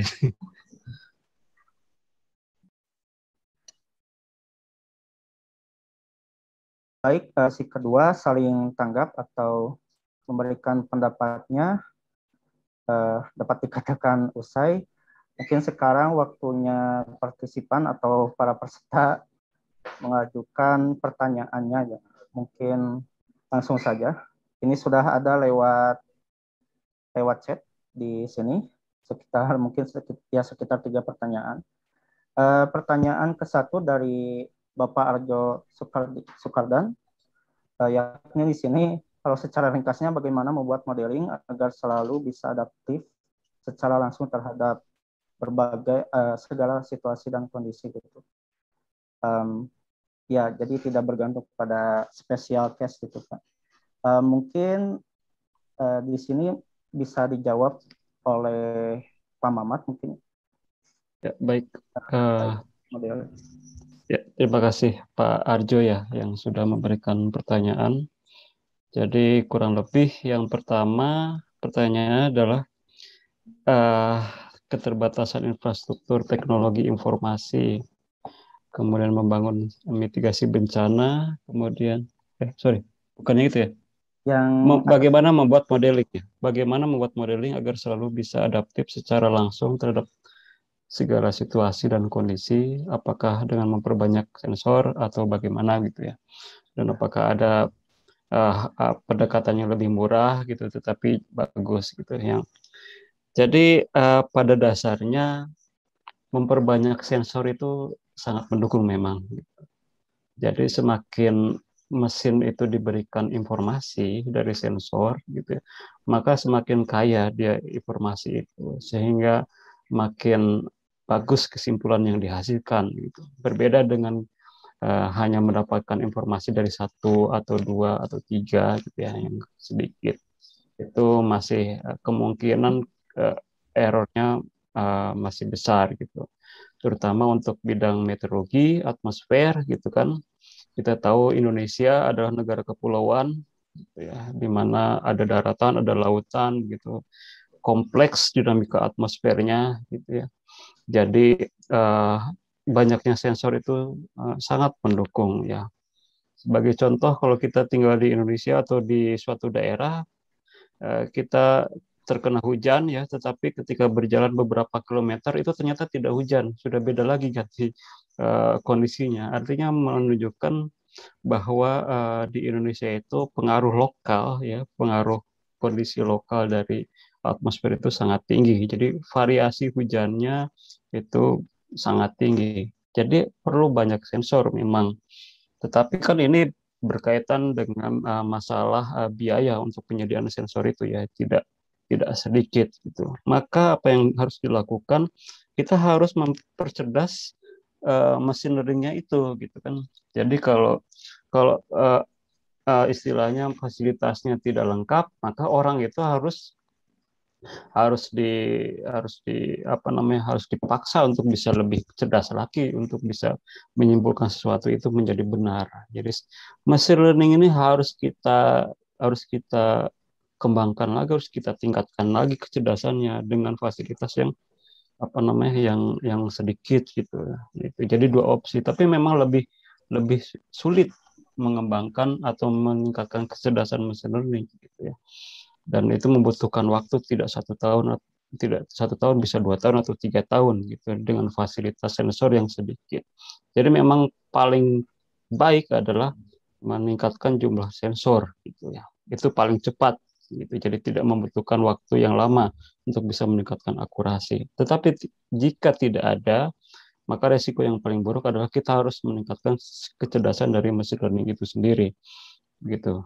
Dan tentunya kondisi atmosfer itu lama kelamaan itu ada perubahan, itu yang jadi masalah yang kompleks ya. Kita kenal ada namanya climate change ya, Bapak Ibu sekalian, perubahan iklim ya, itu selaras dengan bagaimana perkembangan ekonomi dunia itu terus-menerus menggunakan bahan bakar fosil sehingga menyebabkan pemanasan global dan berimplikasi pada perubahan iklim. Akhirnya machine learning yang kemungkinan adaptif pada saat ini, tahun ini, belum tentu adaptif tahun depan. Itu yang jadi problem kemudian gitu ya.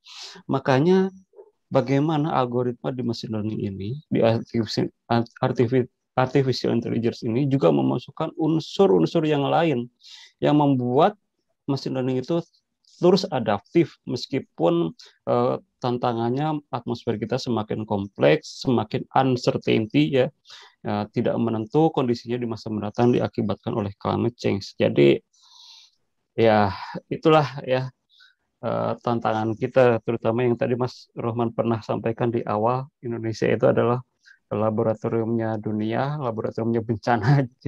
Eksperimen berbagai penelitian tentang kebencanaan di Indonesia itu ya itu di Indonesia itu lokasinya yang sangat kompleks. Jadi agak susah memang mengimplementasikan suatu model di Indonesia karena untuk adaptif itu agak susah di Indonesia. Tapi tidak berhenti gitu ya, namanya saintis atau riset atau pengembangan suatu model prediksi itu terus menerus dilakukan. Itu saya kira. Kemudian pertanyaan kedua adalah terkait dengan masih dari Pak Arjo terkait dengan keterbatasan infrastruktur teknologi informasi, bagaimana cara membangun sistem mitigasi bencana yang cocok untuk kondisi alam di Indonesia. Ada suku, adat, istiadat, pola pikir, tersebar di 17.000 pulau, kemudian apakah juga mengandalkan kearifan lokal untuk masalah mengimplementasikan artificial intelligence. Nah, ini adalah informasi yang sangat penting dari Pak Arjo terkait dengan kearifan lokal. Jadi di artificial intelligence parameter kearifan lokal itu malah memungkinkan dibandingkan menggunakan modeling ya teknologi model yang hanya mengandalkan model yang fisis begitu ya. Kan tidak ada ya Mas Roman, tidak dipelajari di dalam meteorologi persamaan model fisis atmosfer yang inputnya adalah kearifan lokal, kan tidak ada ya. Ya, betul. Di machine learning bisa memungkinkan itu ya kan.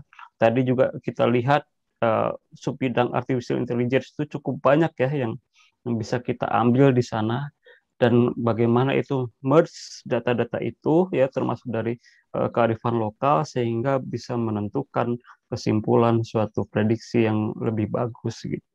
Itu sangat memungkinkan ya. Karena machine learning saya kira bisa dimanfaatkan untuk berbagai bidang ya. Kita bisa lihat sekarang machine learning bisa digunakan untuk bisa melihat sentimen analisis gitu ya. Analisis sentimen di media sosial gitu kan. Artinya machine learning bisa mengakomodir itu. Nah, jadi tidak menutup kemungkinan bagaimana kearifan lokal ini bisa masuk dalam unsur-unsur yang bisa diperhitungkan untuk bisa mendukung mitigasi bencana dengan menggunakan machine learning ini. Itu saya kira Mas Ruman jawaban dari saya. Ya, terima kasih Pak. Tadi mungkin pertanyaan ke satu itu lebih menjurus kepada Laplace demands gitu ya Pak ya. Jadi kita punya suatu model yang itu bisa digunakan di segala waktu gitu ya Pak, dan itu sangat utopis, itu tidak mungkin gitu dari ya segi pemahaman kita pun gitu terhadap alam ini gitu. Baik, mungkin saya akan menyambung pertanyaan ke satu ini kepada pihak pemerintah atau PVMBG, kepada Ibu Andiani. Di sini terdapat pernyataan tentang alat ya, alat atau suatu ya alat untuk monitoring sensor gitu ya. Kemudian bagaimana pemerintah atau khususnya PVMBG ini menggencarkan itu pendanaan atau ya mungkin dalam arti yang kasarnya memperbanyak alat sensor ini untuk mendukung masukan machine learning untuk ya kemudian nanti dibuat prediksi untuk decision making seperti itu. Mungkin dipersilakan kepada Ibu Andiani untuk menanggapi. Ya, saya pikir apa yang machine learning ini tetap diperlukan ya. Kalau kita bicara gunung api contohnya, bagaimana kemudian setiap gunung api itu dipasangi alat seismik yang tujuannya untuk mengetahui aktivitas gunung api tersebut, dan setiap gunung api itu ada pos pengamat, dan setiap pos pengamat itu ada orangnya, ada pos penjaganya, dan pos sebetulnya para pos penjaga ini yang kemudian membaca data-data seismik itu, merangkum dan melaporkan kepada kami. Nah, kami melihat bahwa tren ke depan ini kan sebetulnya peningkatan rekrutmen pegawai semakin dikurangi. Ya, tentunya ini menjadi tantangan tersendiri kepada kami lah. Kalau misalnya kita sudah semakin sulit merekrut pegawai, terus mesti alat-alat kita ini siapa nanti yang akan melakukannya monitoringnya. Nah, tentunya kami juga sebetulnya memerlukan strategi-strategi ya. Jadi bagaimana sebetulnya dengan pengurangan jumlah sumber daya manusia, tetapi data-data seismik yang ada di kami simpan di gunung-gunung itu tetap bisa laporannya itu disampaikan kepada kami, paling tidak untuk mendeteksi ya apakah gempa-gempa yang terjadi itu menunjukkan indikasi terjadinya aktivitas. Nah, investasi tentunya kami tetap bergerak ke arah sana ya, tetap kami berupaya untuk meningkatkan penggunaan teknologi termasuk AI ini, terutama untuk kecepatan kami dalam memberikan pelayanan. Karena bagaimanapun juga sebagai instansi pemerintah kami harus memberikan pelayanan yang terbaik kepada masyarakat, dan pelayanan terbaik ini tentunya sangat ditentukan oleh kecepatan dan ketepatan kami dalam memberikan informasi. Dan kami berpikir terkait dengan machine learning ini ya tentunya akan terus akan kami kembangkan ya, khususnya di PVMBG. Nah, nanti pengembangannya bagaimana tentunya perlu ada masukan-masukan atau tadi kolaborasi lah dengan pihak-pihak yang memang memiliki pengalaman terkait dengan hal ini. Mungkin itu Pak, terima kasih. Ya, terima kasih Bu atas jawabannya pada terhadap pertanyaan ke-1. Kemudian mungkin di sini ada wacana menarik juga ya Bu ya, terkait ini pertanyaan nomor 2 yang tadi ya Bu, terkait gap antara rencana-rencana pemerintah dengan kesadaran masyarakat itu sendiri gitu. Yang kita tahu masyarakat itu kesadarannya dilatar belakangi oleh ya pengaruh lokal seperti budaya, kearifan lokal dan sebagainya gitu. Apakah itu sangat berpengaruh gap tersebut terhadap mitigasi bencana atau bagaimana? Sebenarnya budaya masyarakat itu juga diperlukan ya. Kadang-kadang budaya masyarakat itu yang dilakukan benar ya, tidak semuanya salah. Apakah ada gap? Ya, saya pikir budaya-budaya masyarakat tentunya yang bertentangan dengan kegiatan mitigasi tentunya ini akan menjadikan hal yang kurang baik. Tapi budaya-budaya memang mendukung ke arah mitigasi, tentunya itu akan mendukung kegiatan-kegiatan mitigasi. Ya. Jadi memang kadang-kadang budaya-budaya, sebagai contoh misalnya dulu pada waktu kasus kejadian Palu, terjadi tsunami, terjadi likuifaksi pada daerah itu. Sebetulnya bahasa daerah masyarakat setempat itu memiliki bahasa tersendiri untuk likuifaksi, yang kemudian diartikan, oh ini maksudnya adalah likuifaksi. Jadi kadang-kadang seperti itu tidak bisa juga diabaikan. Jadi kita memang sebetulnya masyarakat itu dahulu melakukan sesuatu, mereka memang tidak bisa menjelaskannya secara saintifik ya, tapi mereka melakukannya secara kebiasaan, dan sebetulnya kebiasaan itu dilakukan karena mereka memperhatikan, ya, tapi mereka tidak bisa menjelaskan. Nah sekarang ini baru kami tuh mempelajarinya. Tapi juga mungkin kalau misalnya kita bicara kasus Merapi ya, misalnya ada contoh Mbak Marijan begitu ya.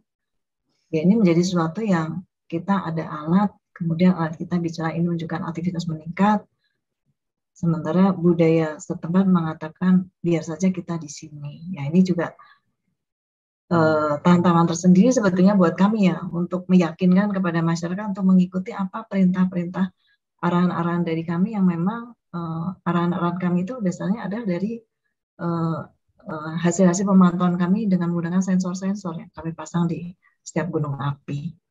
Mungkin itu Pak, terima kasih. Ya, terima kasih Bu. Kemudian ada pertanyaan selanjutnya dari Mas Sidik Permana. Jadi di sini ada pengembangan machine learning atau memperluas jangkauan research and development ya Bu. Persoalannya sama, yaitu ketersediaan biaya untuk salah satu. Nah, bagaimana Bu pemerintah atau khususnya PVMBG untuk mempersiapkan hal tersebut, seperti bagaimana seberapa serius pemerintah seperti mendanai riset atau sebagainya.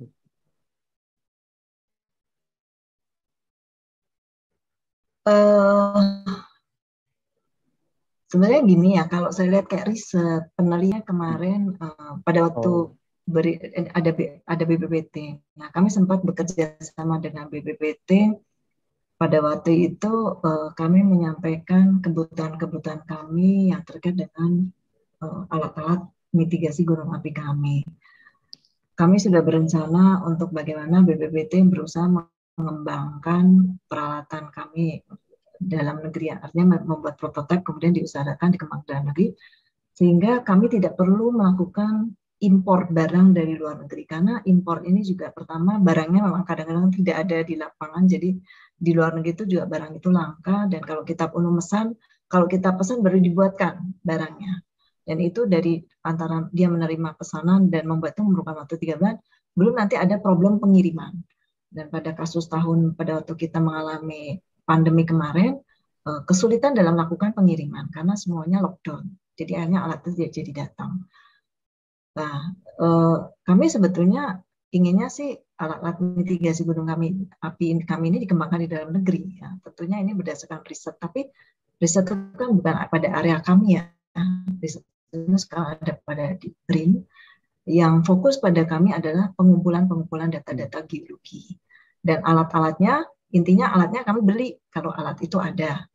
Kalau tidak ada, ya berusaha untuk mencari supaya ada. Salah satunya dengan impor.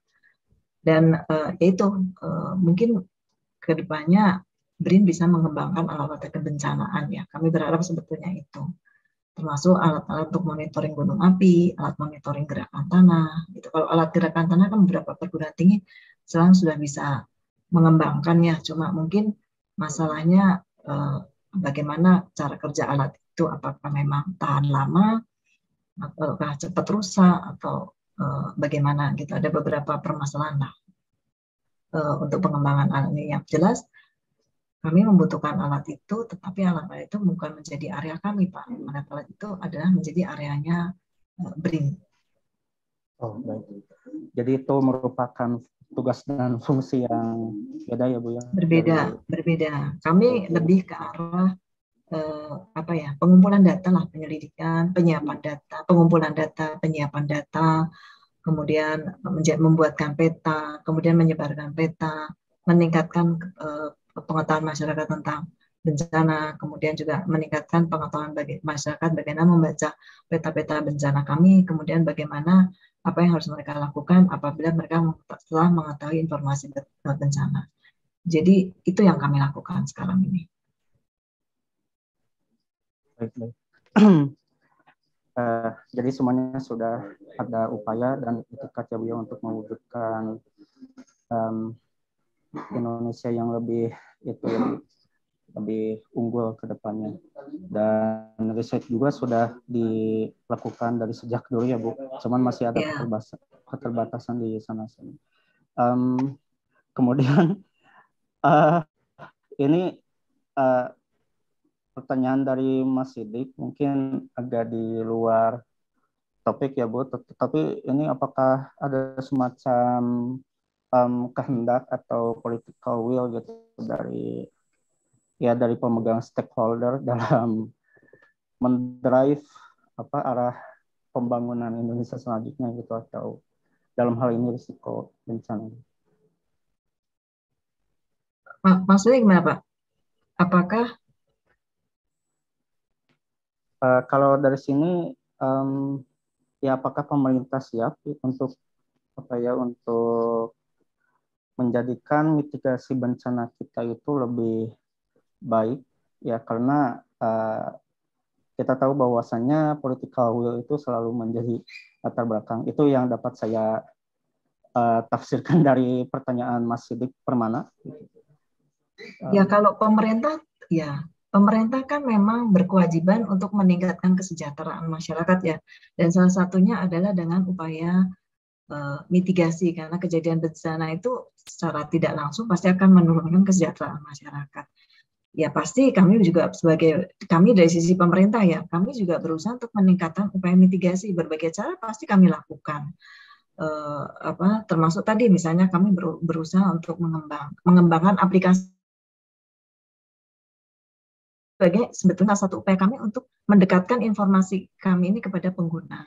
Dan tadi misalnya ada machine learning di PVMBG pun juga sudah diuji cobakan bagaimana gitu. Jadi memang sebetulnya berusaha meningkatkan kualitas pelayanan kami, terutama terkait dengan mitigasi bencana. Dan political will pun sebetulnya Bapak Presiden, Bapak Jokowi itu sudah menyampaikan bahwa dalam disaster mitigasi atau mitigasi bencana, itu yang diutamakan adalah preventifnya, bagaimana kita melakukan pencegahan. Nah, pencegahan ini kan tentunya terkait dengan tadi ya, bagaimana kita memprediksi kejadiannya, bagaimana kita menyiapkan data informasinya, bagaimana kita menyiapkan infrastrukturnya. Dan itu anggaran-anggaran itu, terutama untuk kami PVMBG, memang disediakan oleh pemerintah. Setiap tahun ada, tapi memang tidak bisa tidak terlalu banyak, karena memang semua sektor juga melakukan pembangunan, anggaran kita kan juga segitu-gitunya. Jadi akhirnya yang dilakukan adalah bagaimana kita melakukan kolaborasi antar kementerian lembaga supaya hasil yang kita lakukan itu dapat optimal dan dapat dimanfaatkan oleh masyarakat. Ya, jadi contohnya misalnya bagaimana kolaborasi kami dengan BPPT pada waktu itu ya. Bagaimana sekarang mungkin BRIN. Bagaimana kerjasama kami, kolaborasi kami dengan Kementerian Perhubungan, bagaimana kolaborasi kami dengan BPS. Nah itu salah satu cara, sebetulnya sama tujuannya adalah meningkatkan mitigasi bencana.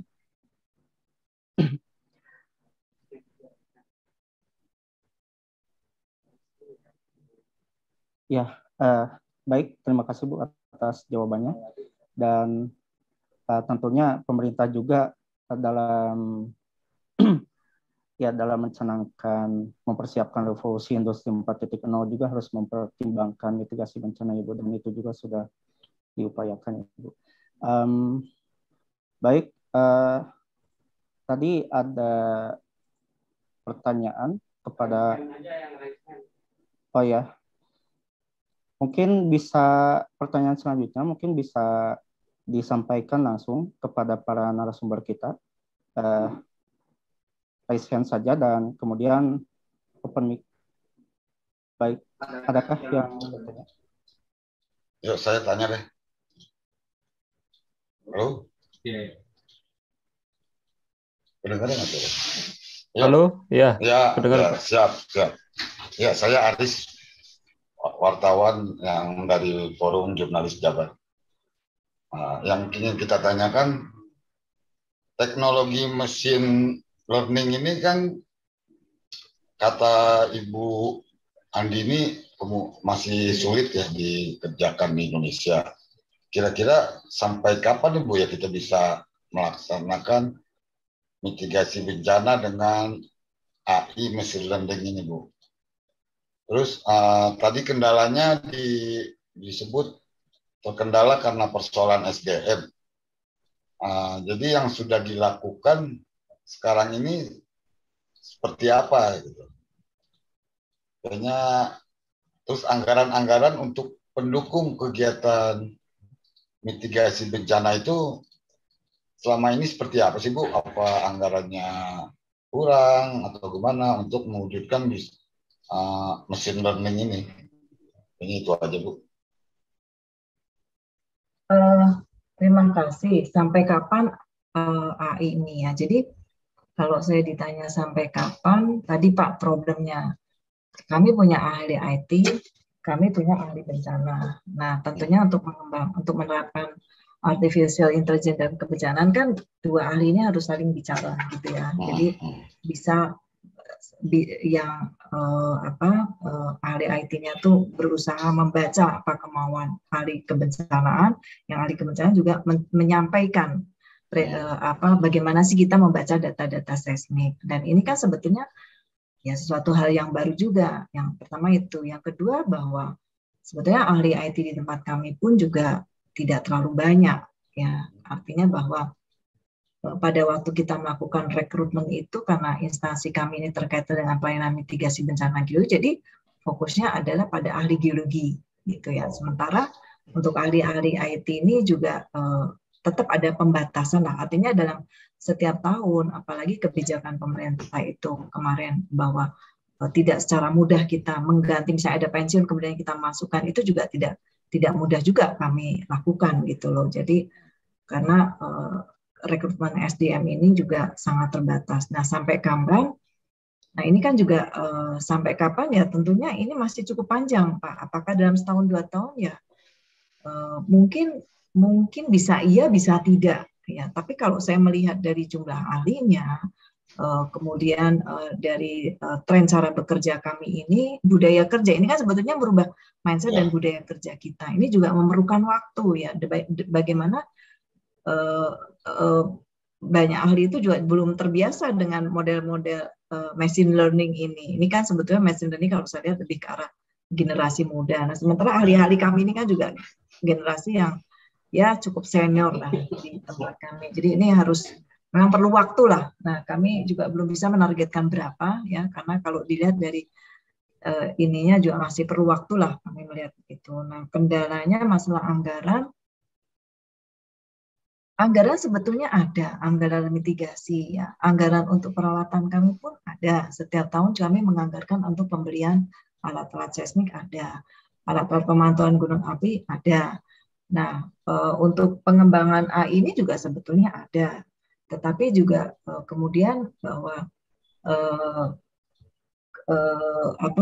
penggunaan anggaran ini juga mungkin kedepannya juga harus diarahkan juga untuk pengembangan artificial intelligence ini ya. Jadi pada intinya kalau sisi anggaran tentunya ada, apalagi yang terkait dengan mitigasi ya, rasa-rasanya belum pernah ada pengurangan dari sisi kami ya yang terkait dengan mitigasi ya, karena ini menyangkut korban jiwa ya.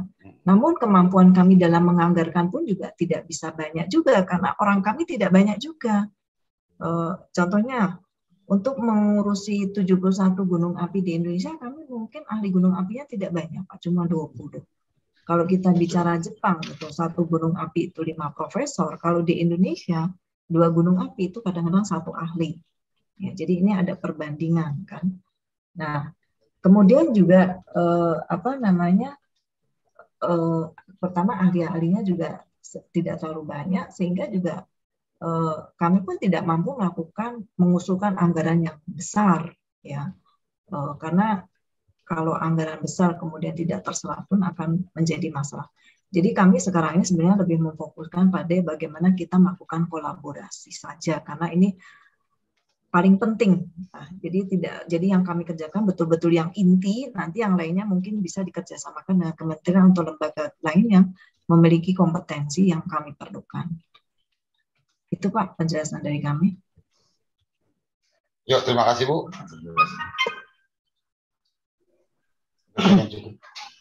Ya, terima kasih. Untuk pertanyaan yang tadi atau selanjutnya mungkin dapat disampaikan langsung mengingat waktunya kita hampir habis. Ya, baik, mungkin tadi yang bertanya itu Mas Sidik kemana, mungkin bisa langsung disampaikan saja melalui open mic. Ya.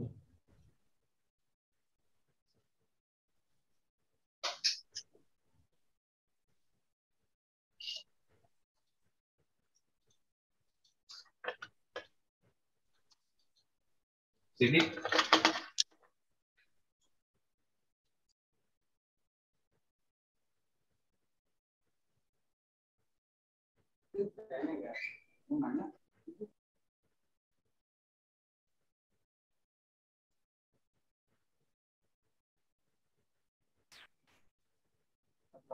Oh, baik. Mungkin satu lagi penanya yang lainnya, mungkin selain yang tadi, dipersilakan untuk bertanya secara langsung saja.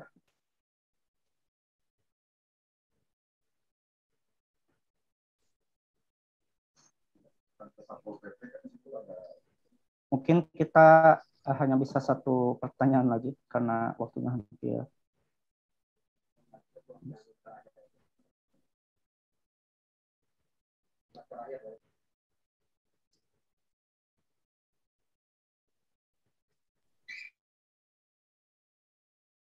Baik, mungkin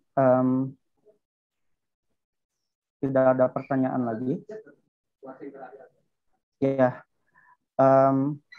mungkin ya kita tadi sudah mendengarkan dan mendapatkan banyak ilmu dari kedua narasumber yang sangat hebat. Kedua narasumber kita yang sangat hebat tadi.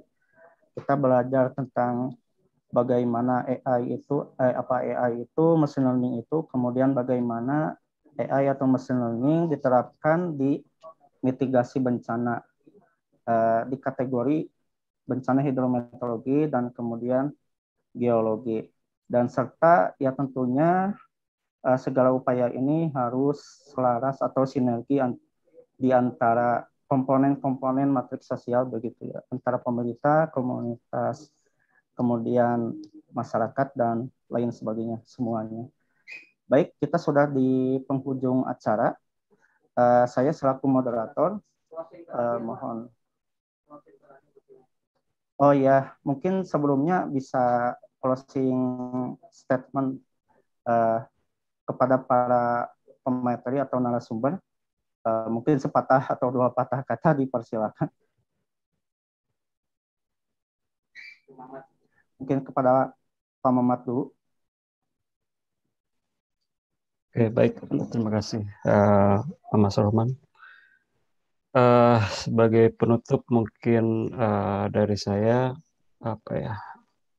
Jadi ilmu pengetahuan itu atau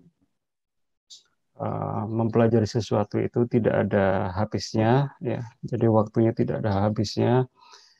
Jadi selama itu bisa dilakukan, maka kita terus bekerja keras untuk bisa mengembangkan atau menemukan ide-ide baru, ya, inovasi baru terkait atau konteksnya dalam mitigasi bencana, gitu. Karena kita tahu bahwa bencana ini tidak ada hentinya, jadi tiap tahun selalu ada, begitu ya.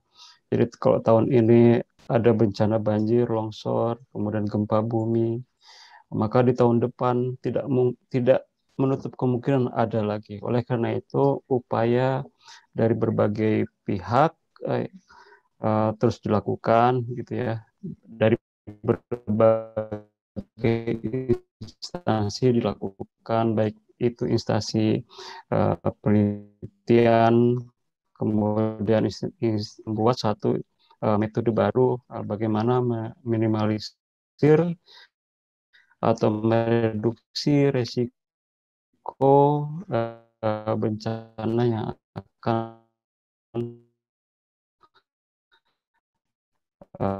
terjadi di masa mendatang. Artificial intelligence menjadi satu opsi penting reform baru yang bisa kita ajukan untuk bisa dikombinasikan dengan berbagai metode yang sudah ada saat ini, sehingga optimalisasi dari upaya mitigasi bencana itu minimalisir. Itu saja dari saya. Terima kasih atas closing statement-nya, Pak. Mungkin kepada Bu Andiani, closing statement-nya barangkali ada. Silakan. Terima kasih Pak Roman. Jadi kalau kita bicara bencana geologi, dari kemarin, hari ini, dan besok masih ada. Artinya insya Allah masih ada. Kami tidak berharap ada, tetapi sebetulnya potensi itu ada, mengingat tadi yang sudah saya sampaikan, memang Indonesia ini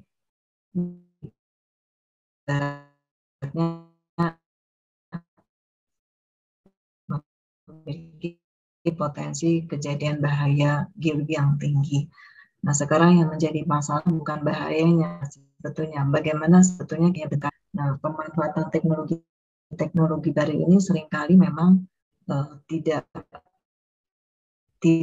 begitu mudah di awalnya, karena ada perubahan mindset maupun budaya kerja yang ada pada kami. Namun sekali ini sudah berjalan bagus, tentunya ini akan cepat membawa perubahan-perubahan yang lain. Dan salah satu cara untuk percepatan penerapan artificial intelligence dalam mitigasi bencana geologi, tentunya dari kami akan banyak melakukan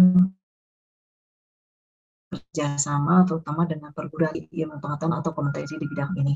Dan sebetulnya kolaborasi ini sebetulnya kunci utama di dalam kolaborasi dan penggunaan teknologi ini sebetulnya kunci utama dalam pengurangan korban jiwa apabila terjadi bahaya geologi. Demikian Pak Rahman dari kami. Terima kasih. Baik, terima kasih Bu Andiani. Ya baik, tentunya pas sampai di penghujung acara, saya selaku moderator mohon maaf banyak-banyaknya atas kesalahan yang dilakukan oleh saya. Terima kasih banyak kepada narasumber kedua.